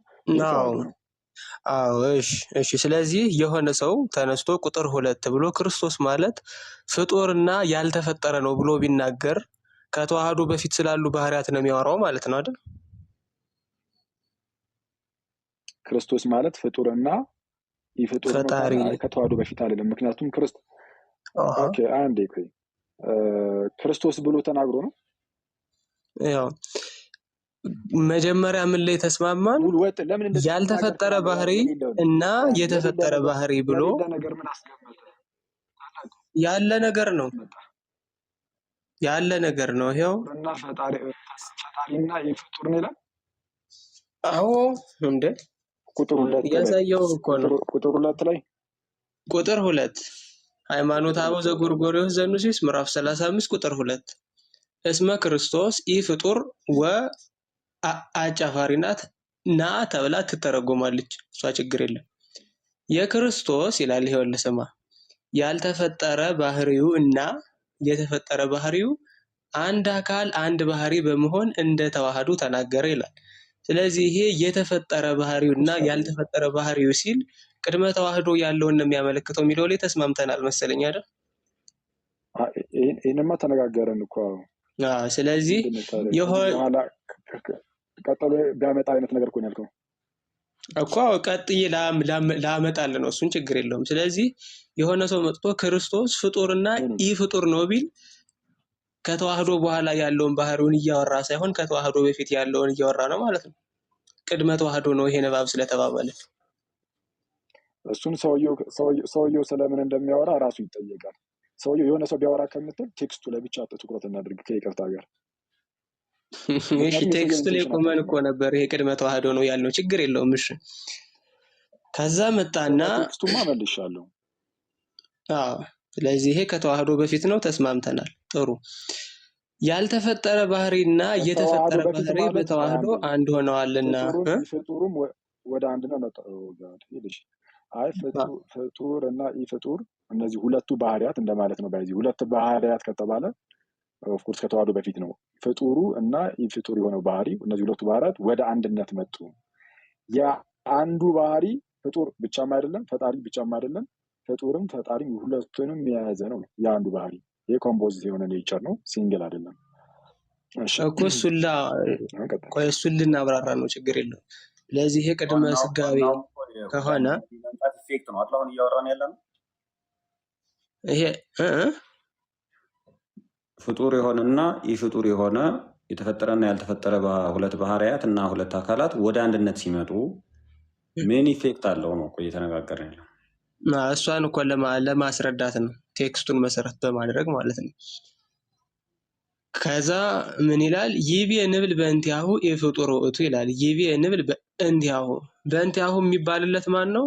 አንድ ባህሪ አንድ አካል የሆነው የተዋሃደው ማለት ነው። ይቤ ንብል በእንቲአሁ ኢፍጡር ውእቱ ይሄንን ሲል ስጋን ያስወግዳል እንዴ? አክሊል ኢፍጡር ውእቱ ሲል ስጋን ያስወግዳል? ይሄ ንባብ አያስወግድም። ምክንያቱም ከታች ሲያስረዳ በምን መልኩ ነው ያስረዳው? ሙሉን አታነበውም ቴክስቱን። ከታች አምላክ ነውና ብሎ አስቀምጧል። አምላክ ነውና ማን ስግው ቃል ልንመጣ ነው፣ ችግር የለውም ልንመጣ ነው። እስመ ውእቱ ቀዳማዊ እምቅድመ ዓለም ወእስከ ለዓለም ይላል። እርሱ ከዘላለም የነበረ ሳይፈጠር ዓለማት ሳይኖሩ የነበረ አምላክ ነውና ብሎ ይናገራል። ይህንን የሚለው ስግው ቃልን ነው አይደል? ስጋን የሚጠቀልለውን ማለት ነው። ከዛ ቁጥር እንደምሆነ ያው ከታች አምላክ ነው ያለው። ሂድ እዛ ጨርሰው እንጂ ለምን ትዘላለህ? እኮ አነበብኩት። ቁጥር 2 መጨረሻው እኮ አነበብኩት። አምላክ ነውና ስለዚህ በዚህ ንባብ ውስጥ የሚኖረው አምላክ ነውና ትስብእት አለ ማለት ነው አይደል? እዚህ ውስጥ ስግው ቃል ትስብእትን ሳይነጥል አምላክ ነውና ፍጡር አይደለ ነው ብሎ ያስቀምጣል። እሺ ከዛ ቀጠለና ቁጥር 3 ላይ ወዘሰ ንቤ ፍጡር ውእቱ ይሄ ውእቱ የሚለው ማን ነው? የተዋሃደው። ቅድም እዚህ ጋር ኢ ፍጡር ሲል ለተዋሃደው እንደሰጠው ፍጡር ሲል ለተዋሃደው ነው የሚሰጠው አይደል? አዎ። ታዲያ ይሄንን ፍጡር የሚለው ለምንድን ነው ካለ በኋላ በእንተ ዘተሳተፈ ስጋ ድካምነ ይላል። ስጋ ድካምነ በስርዓተ ዘገብሮ በእንቲአነ ስለኛ ሲል የስጋ ድካማችንን ተሳትፏልና ይላል። ተሳትፏልና ይሄ ተሳታፊው ማን ነው? ቀጥታ የሚሳተፈው ቃል ቢሆንም ግን ስለ ስግው ቃል ሲናገር ሁለቱም ስጋ እዛው ስግው ቃል ውስጥ ስላለ ለስግው ቃል ልንናገርለት እንችላለን። ምክንያቱም ከቃል አንጻር የሚነገሩ ነገሮችም ከስጋ አንጻር የሚነገሩ ነገሮችም ለስግው ቃል ስለሚሰጡ ማለት ነው። እሺ አሁን ይሄንን ካየን ላይ ቀር 6 ላይ እንምጣ። ያው ተመሳሳይ ሐሳብ ስለሆነ ማለት ነው። ከዛ 7 ላይ በደንብ ትናርጎ ስለሚያስረዳው ማለት ነው። ወአዲመ ይትባህል ፍጡራ በእንተ ዘኮነ ስጋ ወሀደረ ላዕሌነ። ለምንድነው ይሄ ፍጡር የምንለው ብሎ ሲያስረዳ በእንተ ዘኮነ ስጋ ወሀደረ ላዕሌነ ያልነበረውን ስጋ የተፈጠረን ስጋ ስለተዋሃደ በእኛም ስላደረ ነው ይላል። እዚህ ጋር ምንም ይባል ስጋን ስለተዋሃደ የኛን ባህሪ ስለተዋሃደ ምን ይባላል? ምን እንለዋለን አለ? ምን እንለዋለን? ፍጡር። ይሄ ግን ለስጋ ብቻ የሚሰጥ እኮ አይደለም፣ ወይም ለቃል ብቻ የሚሰጥም አይደለም። ስግው ቃል ነው ይሄ። ቅድም እያየን እንደመጣ ነው ማለት ነው። ትክክል። ስግው ቃል ዝንቱ ሶበ ኮነ ስጋ ከሰተ ስብሐቲሁ በምግባር ከመ እግዚአብሔር ሰው በሆነ ጊዜ እያለ ይቀጥልና ወውእቱ አምላክ ወልድ ዋህድ ዘሃሎ ውስተ ጽንዓውሁ ይላል። አሁን እዚህ ጋር በአባቱ እቅፍ ከአባቱ ባህሪ ያልተለየ ብሎ ሲናገር ስጋን ይይዛል አይደለ? ከአምላክ አንጻር ነው የተነገረው፣ ግን ለስግው ቃል ይሰጣል። ስለዚህ ትስብእት የአብ የባህሪ ልጅ ሆኗል በቃል ምክንያት በሚገባ የራሱ እኮ ነው ያደረገው ስጋ። ስለዚህ ልብ ብለህ እንድትሰማኝ ትስብእቱ የአብ የባህሪ ልጅ ከሆነ የትስብእት ማወቂያ አብ ነው ማለት ነው አይደለ? የትስብእት ህይወት ደግሞ መንፈስ ቅዱስ ነው ማለት ነው። ምክንያቱም ከስላሴ ነው ሱታፊነትን ያገኘ ሰው አይደል? ከአምላክ ባህሪ ኩነታቱን እነዚህን ይቀበላል። እርሱም ኩነታቱ የአብንም የመንፈስ ቅዱስንም ይቀበላል፣ ይጋራል ራሱ ስጋውም ማለት ነው በተዋህዶ ቃል በኩል። ስለዚህ ኩነትና ግብር በእንተ ክርስቶስ ስናወራ ኢንዳይሬክትሊም ሆነ ዳይሬክትሊ ስለማን ነው የምናወራው? ስለ አንዱ አምላክ ስለ ሥላሴ ነው የምናወራው ማለት ነው። በቀጥታም ይሁን በተዘዋዋሪ ማለት ይሁን ማለት ነው። በቀጥታ ለምሳሌ ስጋ ፍጡር ነው ብለህ ስትናገር ፍጡር ስጋ ተብሎ አንደኛ ተነጥሏል፣ ሁለተኛ የሞተልኝ ፍጡር ስጋ ነው ወደሚል ድምዳሜ ነው የሚወስደው። የምትበላው የምትጠጣውም ፍጡር ስጋ ነው ማለት ነው። አይወስድም። የፍጡር ስጋ አላልኩም እንዴ የአምላክ ስጋ ነው። ምን ማለት ነው? የፍጡር ስጋ ስትል ታርቀዋለህ፣ ትነጥለዋለህ። የፍጡር ስጋ ነው እንዲሆነ የፍጡር ስጋ ሳይሆን ፍጡር ስጋ ነው። ፍጡር ስጋ የፍጡር ከሆነማ እሱ ሌላ ጉዳይ ነው። ፍጡር ስጋን ከነጠልከው ማለት ነው። ፍጡር ስጋ ስላልከው ነው። እሺ አንነጥልም፣ ስጋን ነጥለን አይደለም። ፍጡር ስጋ ስንል ፈጣሪነቱን እንኳን አልረሳም እኮ። ግን ፍጡር ስጋ ይባላል። ስጋው ፍጡር ነው ይባላል። ለምን እንደረሳን አስመሰልከው እኮ። ፍጡር ስጋ ይባላል ነው አባይ ዘጋ ሲጫ ለማስረዳት የተለያየ አገላለጽ እንጠቀማለን አልኩ ቅድም። አባይ ዘጋ ሲጫ አንዴ እሺ፣ አባይ ዘጋ ሲጫ ስጋው ፍጡር ባይሆን ኖሮ እንዲህ ባላደረገ ነበር እያልኩ በተደጋጋሚ የሚያስቀምጠው የክርስቶስ ስጋን ከፍጡርነት እንትን አትነጥሉ። ምስጢር ተቃንቶ ይተረጎማል። እሱ እኮ ታዲያ ንባብ ብቻ ተይዞ እኮ እንትን አይባልም። ብሂለ መጻሕፍት እንደዛ እኮ አይደል? ቆይ ታላቅ ንባብ ከጠመመ ምስጢር ነው የሚያቃናው። ስለዚህ ንባብ ላይ ዝም ብሎ ስፍት ስለማይባል ጉባኤ ቤቶች የሚያስፈልጉት ለዛ ንባብ ከጠመመ ትርጉም ነው የሚያቃናው። እንደዛ አይባልም ያለ አንድ ሊቅ ስጠኝ። እሺ እኔ አትሊስት ንባብ አሳይቻለሁ። አንተ በንባብ ደረጃ የኢየሱስ ስጋ ፍጡር አይባልም ያለ አንድ ሊቅ አሳየኝ። እስካሁን ድረስ እናይ ነበር እኮ ይህ ፍጡር የሚባለው ስጋን ይጨምራል ስንቀደም እኮ አዎ ብለኸኛል። ኦኬ ይህ ፍጡር የተባለው አንድ ታላቁ ስጋው ኢፍጡር ነው አላለም። ስጋው ቃል ኢፍጡር ሲባል ከአምላክነቱ አንጻር ይሄው ከታች እኮ አምላክ ነውና ብሎ አብራርቶታል። እዛው ጋር የቁጥር 2 መጨረሻ ሄደ ይሄው አምላክ ነውና ከዚህም አንጻር ኢፍጡር ተብሎ ይጠራል። ስለዛ ምንድነው ፍጡር አይደለም ማለት ነው፣ ወይም ፈጣሪ ሆነ ማለት ነው። ስጋው ቃልን አንዴ ፈጣሪም ፍጡርም ብዬ እንደገለጽኩት እንደሚገለጸውም ፈጣሪ ስንል እኮ ስጋው ቃል ራሱ ነው። ስጋንም ያጠቃልላል ፈጣሪ ስለኮነ ኦኬ ሶ ኢፍጡር ሲል አምላክ እንደመሆኑ ከታች ደግሞ የባሪያን መልክ ወይም ደግሞ የኛን ደካማውን ባህሪያችንን እንደመንሳቱ ደግሞ ምን እንለዋለን አለ ፍጡር ሲል ማለት ነው ስጋው ቃልን ፈጣሪም ፍጡርም ብሎታል እንደ ስጋው አንፃር። ኦኬ ከስጋው አንፃር የኛን ደካማ ባህሪያችንን ከመንሳቱ አንፃር ፍጡር፣ አምላክ እንደመሆኑ ፈጣሪ። አሁን እኔ የጠየኩ በንባብ ደረጃ ስጋን በመዋሃዱ ምክንያት ፈጣሪ መዋቲ ይባላል የሚልም በቀጥታ ተቀምጧል። ኦኬ ስጋን እንደመዋሃዱ ፈጣሪ መዋቲ ይባላል፣ ፈጣሪም ፍጡርም ይባላል፣ ገዢ ተገዢ ይባላል።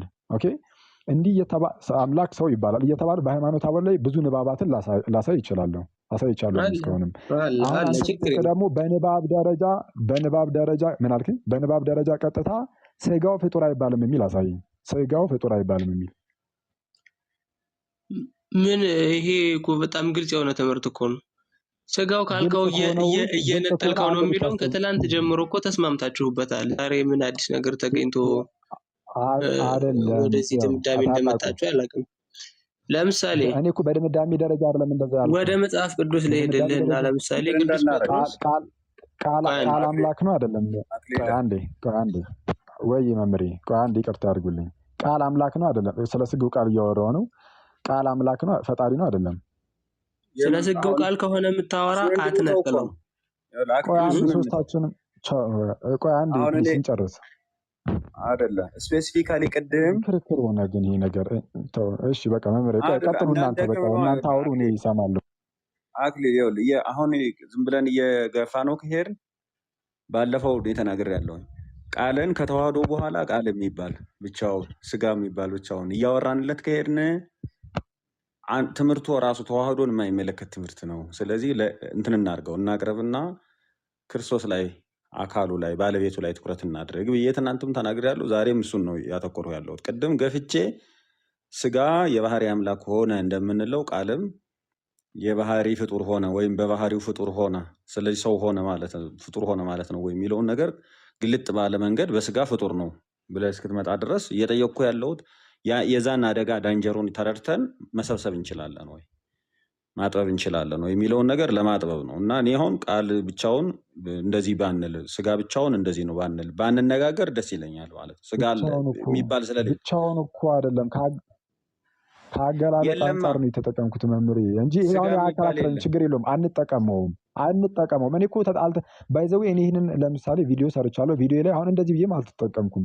ከተዋህዶ በኋላ ስጋው እንደዚህ መለኮቱ እንደዚህ ብዬም አልተጠቀምኩም። ሲጀመር አሁን እነዚህ ዝም ብሎ ከስር የሚመነጩ ርዕሶች ሆነው ተቀምጠዋል።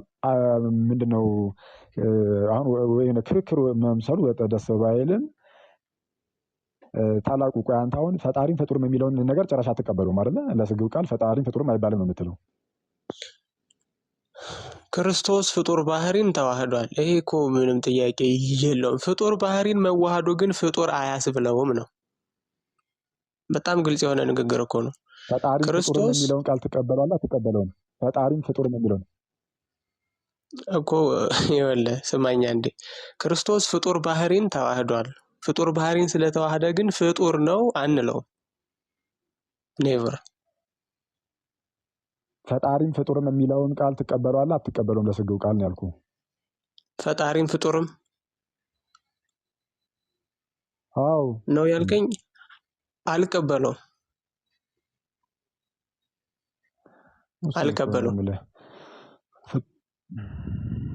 እንግዲህ እዚህ ላይ ነው እንደውም ትልቁ መነጋገር ያለብን ነገር ይሄ ነው።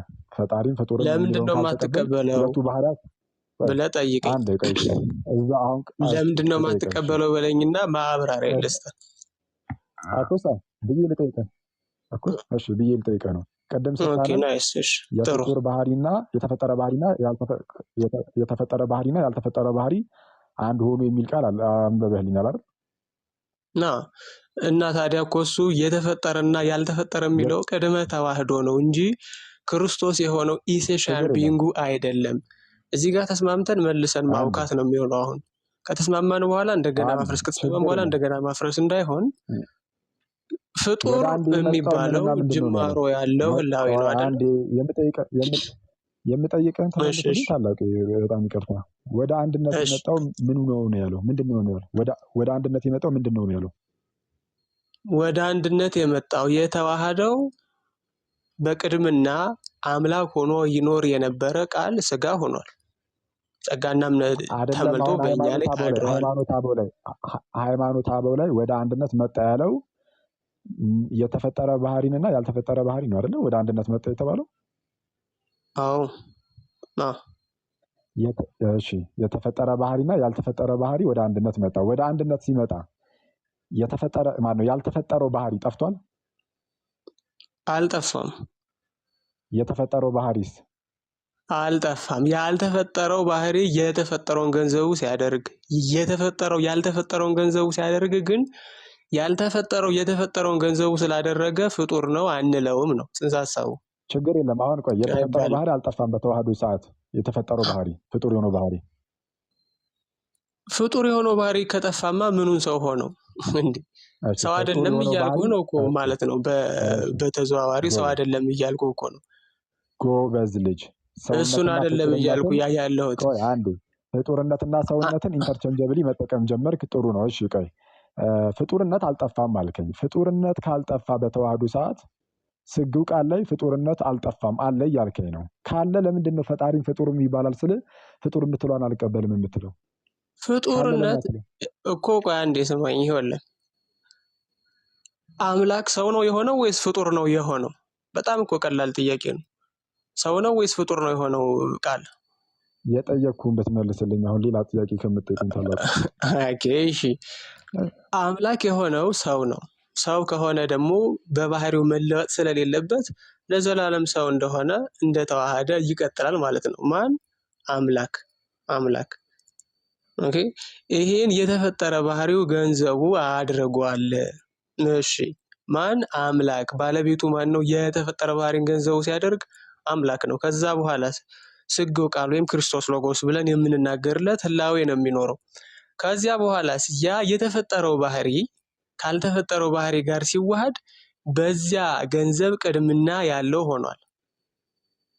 ወይም ይሄ ጅማሮ መኖሩ ጠፍቷል ማለት ነው። አልጠፋም፣ አይጠፋም። እንዴት ጠፋ ትላለህ ታላቁ? በቃል ገንዘብ ቀዳማዊ አልሆነም ስጋ።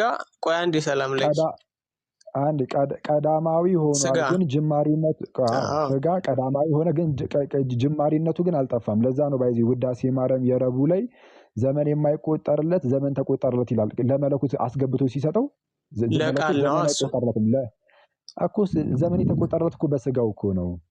በትክክል። ስለዚህ ይኸውልህ ስለዛ ቀድመን አልጠፋም ማለት ነው። ቢጠፋ ባልተቆጠረለት ነበር።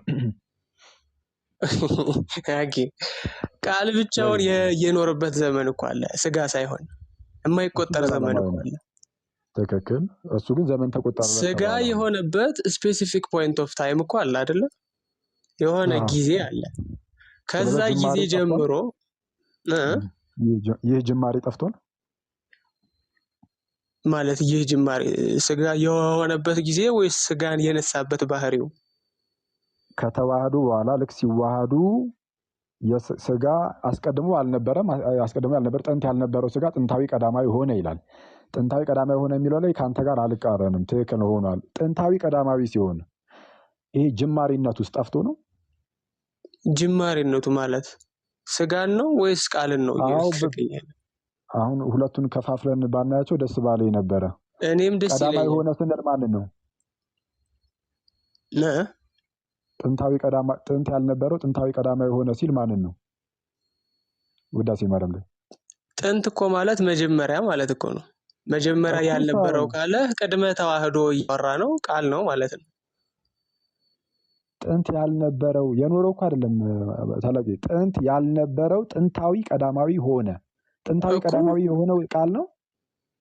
ጥንት ማለት እኮ መጀመሪያ ማለት ነው። ያልነበረው ካለ መጀመሪያ የለውም ማለት ነው። ስለዚህ ይሄ ቅድመ ተዋህዶ እያወራህ ነው የምልህ። ቅድም ሃይማኖተ አበው ጠቅሰን ቅድመ ተዋህዶ ነው ብለን እንደተስማማ ነው እኮ። ስለ ቃሉ ነው ስለ ስጋው ነው? ይሄ ቅድመ ተዋህዶ ስላለ ቃል እያወራ ነው። ስለ ስጋው ነው፣ ስለ ስጋው። ጥንታዊ ጥንት መጀመሪያ ማለት እኮ ነው። ጥንት ያልነበረው ካለህ ስጋ መጀመሪያ የለውም እንዴ? አይደለም፣ ኤግዚስት የማያደርገው ለማለት ነው። ጥንት ያልነበረው ስጋ ጥንታዊ ቀዳማዊ ሆነ፣ ዘመን የማይቆጠርለት መለኮት ደግሞ ዘመን ተቆጠረለት ይላል። ስለ መለኮት ሲናገር ዘመን የማይቆጠርለት ይለውና ግን ለእርሱ ዘመን ተቆጠረለት በተዋህዶ ሰዓት። ጥንት ያልነበረው ማለት አስቀድሞ ማለት ነው። ከመለኮት ጋር አብሮ ከቃል ጋር አብሮ ያልነበረው ስጋ ደግሞ አሁን ጥንታዊ ቀዳማዊ ሆነ። እሱን ነው እየተናገረ ያለው። የውዳሴ ማርያም ላይ ያለውን ነው የምልህ እኔ። የረቡዕ ላይ ያለውን ነው ያልኩት እኮ እንደዚያ። እሱን እሺ እንዴት እናድርግ? ጥንት ማለት መጀመሪያ ማለት ነው አይደለ? ወይስ የተለየ ትርጉም አለው?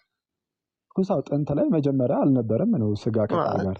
ጥንት ማለት መጀመሪያ ከሆነ ቃል ነው ወይስ ስጋ ነው? ቅድመ ተዋህዶ መጀመሪያ የሌለው ከመዋሃዳቸው በፊት መጀመሪያ ሲል እኮ ጅማሩ አይደለም። ታላቅ ክፈተው አንዴ ውዳሴ ማርያምህን ፕሊዝ። አረ በቃል ያውቀዋለሁ ምን ያከፋፈተኝ። እሱን ተወውና ምንድነው የሚለው? ጥንት ያል አይ ተረድተኛል። ፉልፉ ቆይ ችግር የለውም። ቆይ እንመለስ አንዴ፣ ችግር የለውም። ዝም ብለን አንዲት ሀሳብ ላይ ተንጠልጥለን ከምንሮጠው አዲስ ሀሳብ ተነስቶ አይደለም። በዚህ አሁን ቅድም ምን ብለህ ስለነበር ነው መሰለ ስጋው ጥንታዊ ሲሆን ቀዳማዊ ሲሆን አልክ። ጅማሬው ጠፋ አልክ።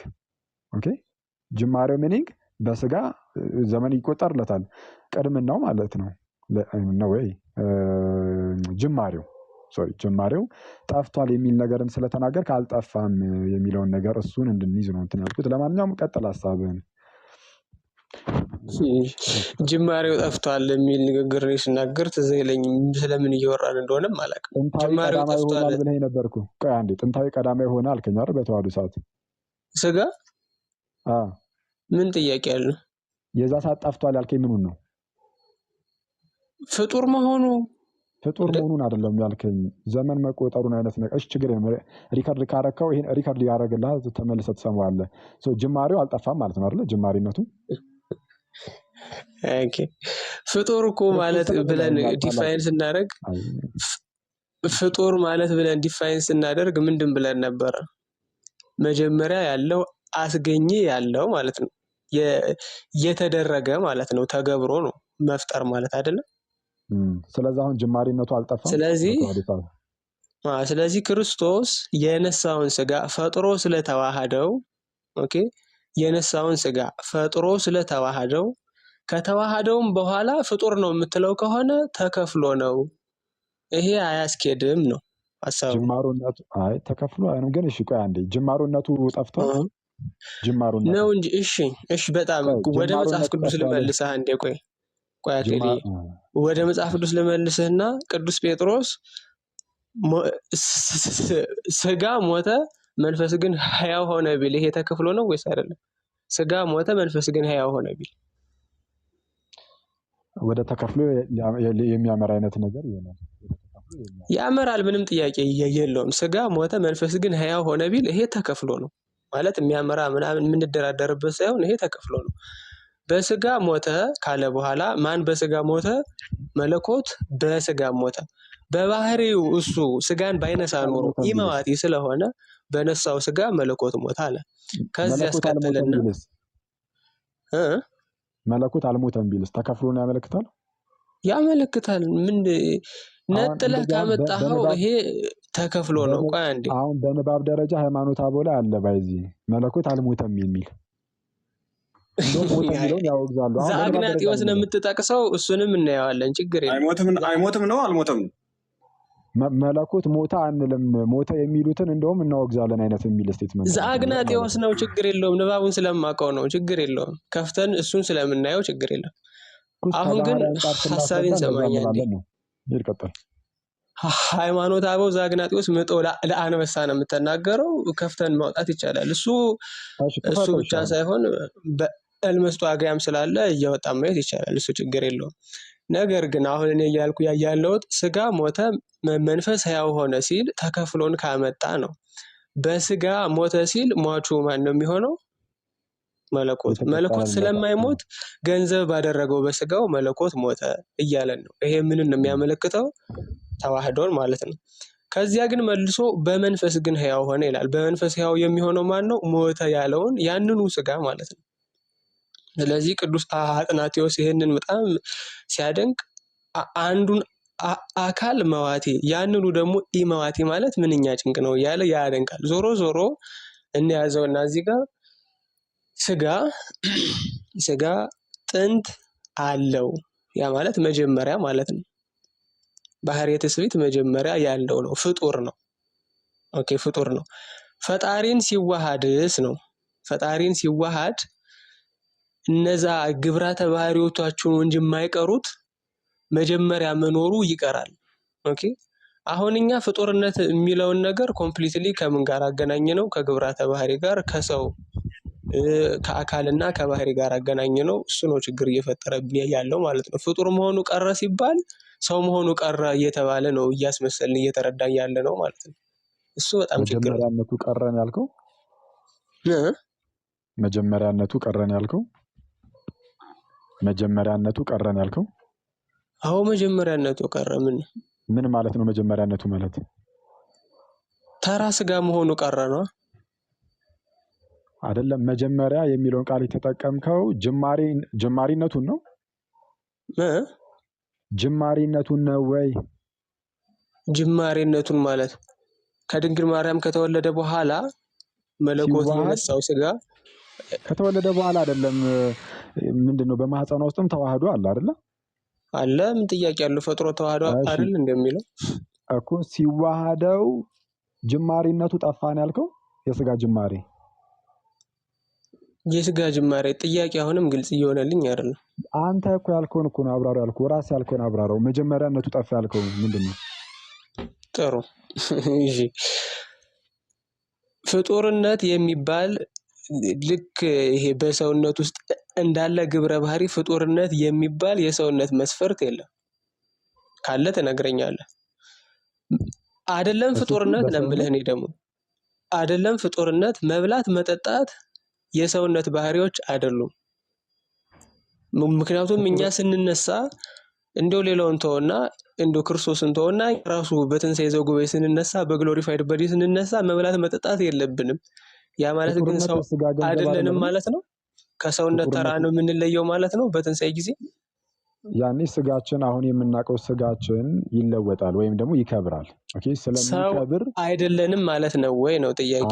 አይደለም እኮ ይከብራል፣ ለውጥ አለ፣ ያኔ ለውጥ አለ። እኔ ግን አሁን የጠየኩ ፍጡርነት ሰውነን ወይስ አይደለንም? የዛኔ ታላቁ እያወራን ያለ ነው ባይዚ ፍጡርነት ላይ ነው፣ ስለ መብላት ስላለ መብላት አይደለም። ለምን ወደዛ ሽፍት ለምታረግም አይገባኝም። ርዕሱ ላይ ቁጭ ብለህ የተወሰነ ስለሰዎች እኮ ትንሽ ነገር ክሊር እናርግ ብዬ ነው።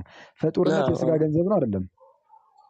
ፍጡርነት የሚባል የስጋ ገንዘብ የለም።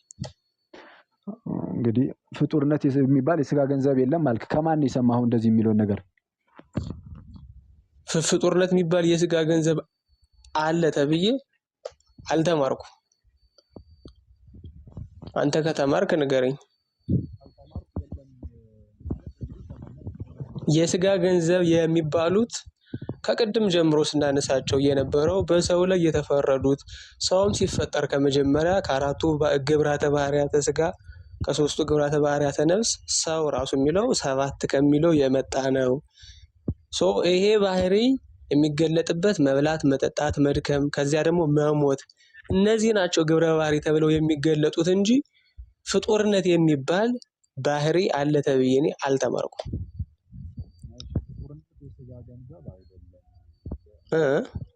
ድምጽ ርቋል። ፍጡርነት የስጋ ገንዘብ አይደለም ምን ያልከው? የስጋ ገንዘብ አይደለም የሚለው አላልኩም።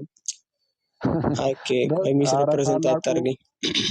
ፍጡርነት የስጋ ገንዘብ ነው ስለ አይደለም እኮ አልከኝ። እንደዛ የሚባል ነገር አልተማርኩም አልከኝ። ለምንድን ነው ባህሪ ነው ያልከኝ? ቆይ ፍጡርነት የሚባል የስጋ ባህሪ አለ ወይ ነበር ያልከኝ። ሰው ሆኖ ፍጡር አይደለ ሊኖር ይችላል። ይሲ ሽፍት አረካውን ይኸውልህ እንደዛ እንደማለት እኮ ነው። በነገራችን ላይ ሰውነት ቆይ አንዴ ስማኝ። ሰውነት ፍጡር ነው። እሺ ዳቦ ምግብ ነው ማለት ምግብ ሁሉ ዳቦ ነው ማለት ነው? ኦኬ በሎጂኩ ከሄድን እስቲ አንዴ ድጋሞ እስቲ ሎጂኩን። ዳቦ ምግብ ነው ማለት ምግብ ሁሉ ዳቦ ነው ማለት ነው? እኔ እንደዚህ አይነት ሎጂክ አልሰጠውማ ለሰውነትና ለፍጡርነት። አይ ነው ወይ ነው ጀስት ቀላል ጥያቄ ነው። ዳቦ ሁሉ ምግብ ነው። ዳቦ ምግብ ነው ማለት ምግብ ሁሉ ዳቦ ነው ማለት ነው? እኔ እንደዛ መቻልኩኝ። ይሄንን ሎጂክ ለኔ እኮ አይሰራም፣ ምንም አይጠቅምም እኮ። መቼ እንደዚህ እኮ ጀስት መልስልኝና እንዴት እንደሚገጥም ላስረዳ። እሺ አይደለም። ዳቦ ማለት ምግብ ነው። ዳቦ ምግብ ነው ማለት ምግብ ሁሉ እንደው ዳቦ ነው ማለት አይደለም። ትክክል። እሺ እንዴት እንደሚገጥም እሺ ጥሩ።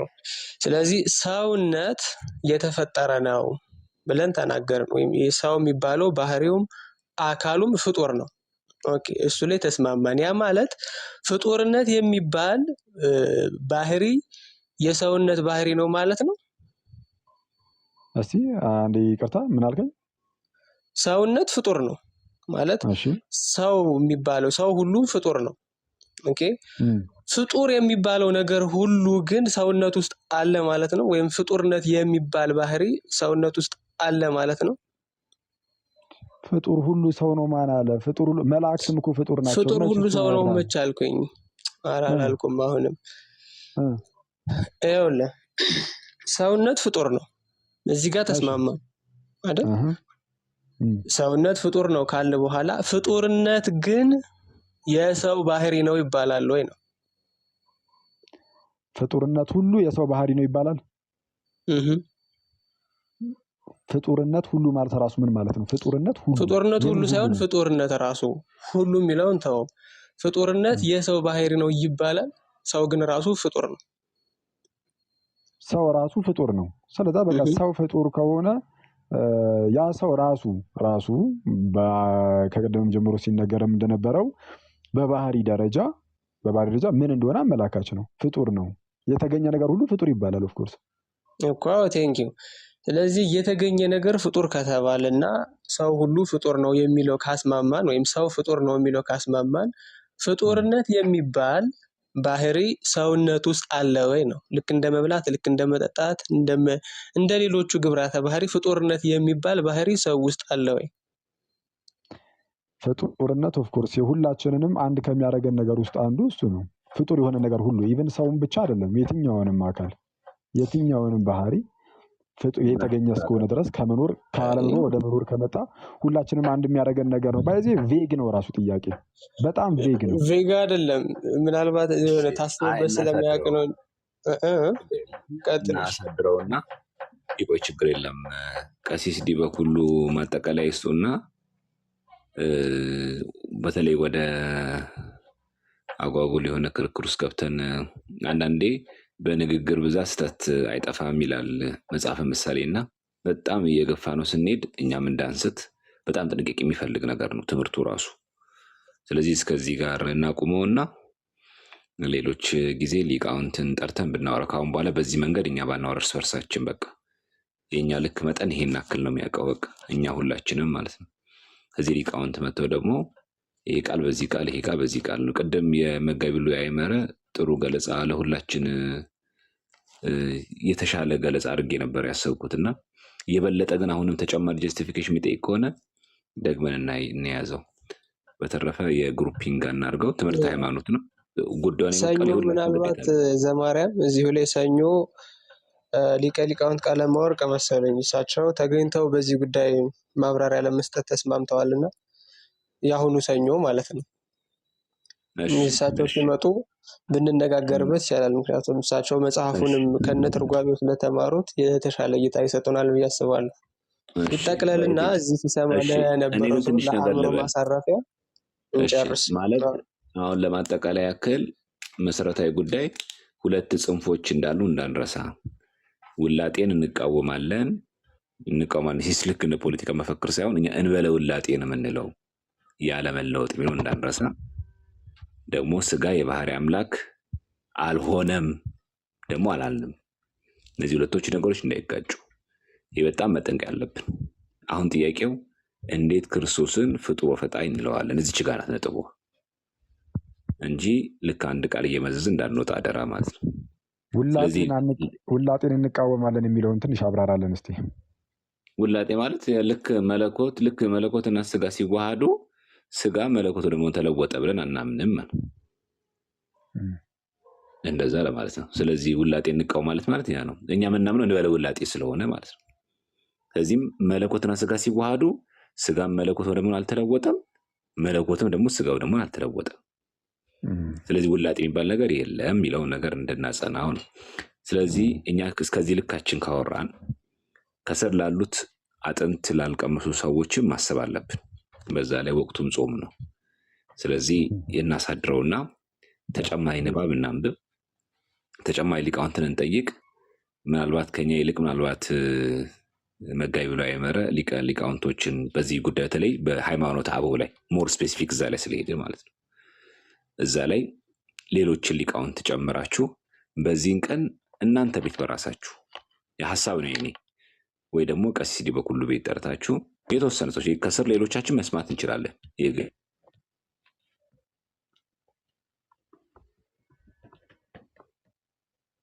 መቼስ ጥያቄ በደንብ የገባችሁ ይመስለኛል። ቀሲስ ዲበኩሉም መጋቢ ብሉይ አይመረም ማለት ነው። በቃ መሰረታዊ ጉዳይ እዛሽ ጋር ነው። አሁን ክርስቶስ ፍጡር ወፈጣሪ እንለዋለን የምትለዋ ብቻ ኮንሰፕት ነው እንጂ ወደኋላ ተመልሰን እንደ አዲስ ሰው አንማርም፣ ሰውም እንዳይወዛገብ ማለት ነው። ስለዚህ ሊቀ ሊቃውንትን ወይም ሌሎችም አባቶችን ጠርታችሁ ሁለት ወይም አንድ በቂ ነው። በቃ ይሄን ነገር ቢቋጭ በጣም ጥሩ ነው። ከዚህ ውጭ ግን እኛ ብንቀጥል ግን አጓጉል ክርክር ነው፣ ራሳችንን እንጎዳለን፣ ሰዎችን እንጎዳለን። ይሄ የኛ የእውቀት ደረጃ ነው በቃ። ስለዚህ ነገ እኔ አሁን ቀደም የሰጠሁት ገለጻ ሊቃውንት ሲመጡ ውድቅ ሊሆን ይችላል። የዚህ ጊዜ ዘማሪም ተሳስቷል ያስተካክሏል ማለት ነው። አለቀ። አኬ የተናገሩ ስህተት ከሆነ አኬ ያስተካክሏል፣ አለቀ። ከዚህ በኋላ ግን የወንድማችን አይደለም ምናምን የሚል ውስጥ እንዳንገባ። አንድ ሁለተኛ እዚህ አሁን አኬም ሆነ እዚህ ከኛ ጋር የተወያየውን ውይይት ማንኛቸው የተናገርነውን ቆርጣችሁ ማንም ሰው እንዳይፖስት እገሌ ትክክል እገሌ አንበሳ ነው እንድትሉ አንፈልግም። ምንም አንበሳነት ነው የምናስተምረው የቤተክርስቲያኒቷን አስተምሮ እስከሆነ ድረስ ማለት ነው።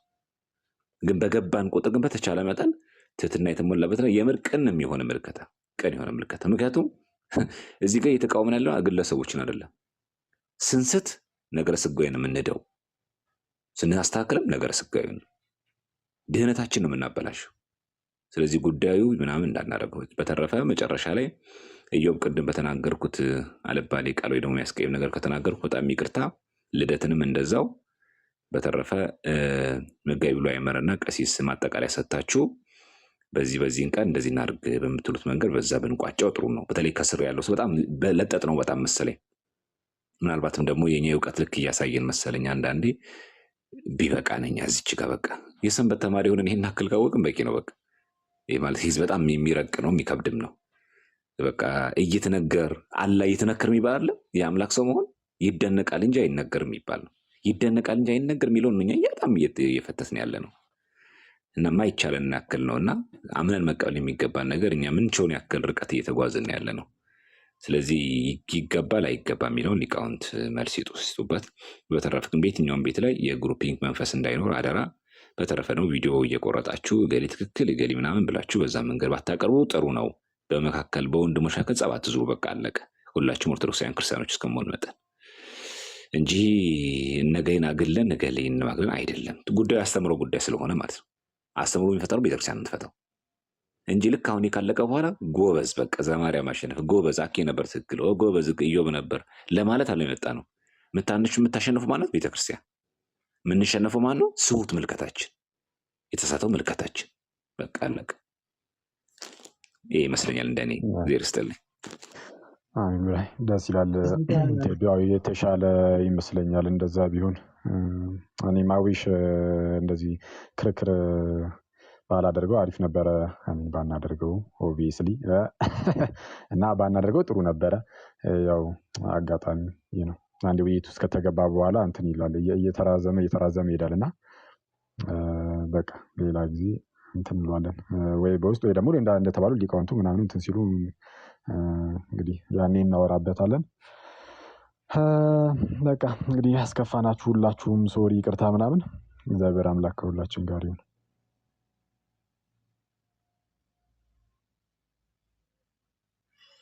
እዚህ ጋር መምህሮቻችን እንትን ድምዳሜ ሳይሰጡ ያው ከቅድም ጀምሮም ያው ትንሽ ጠየቅኩ እንጂ ትንሽ ሀሳብ ነበር እና እኔም ስህተት ካለ እንዲያርሙኝ ትንሽ ነገር እንድል ቢፈቀድ ደስ ይለኛል። ትንሽ ደቂቃ ብቻ ማለት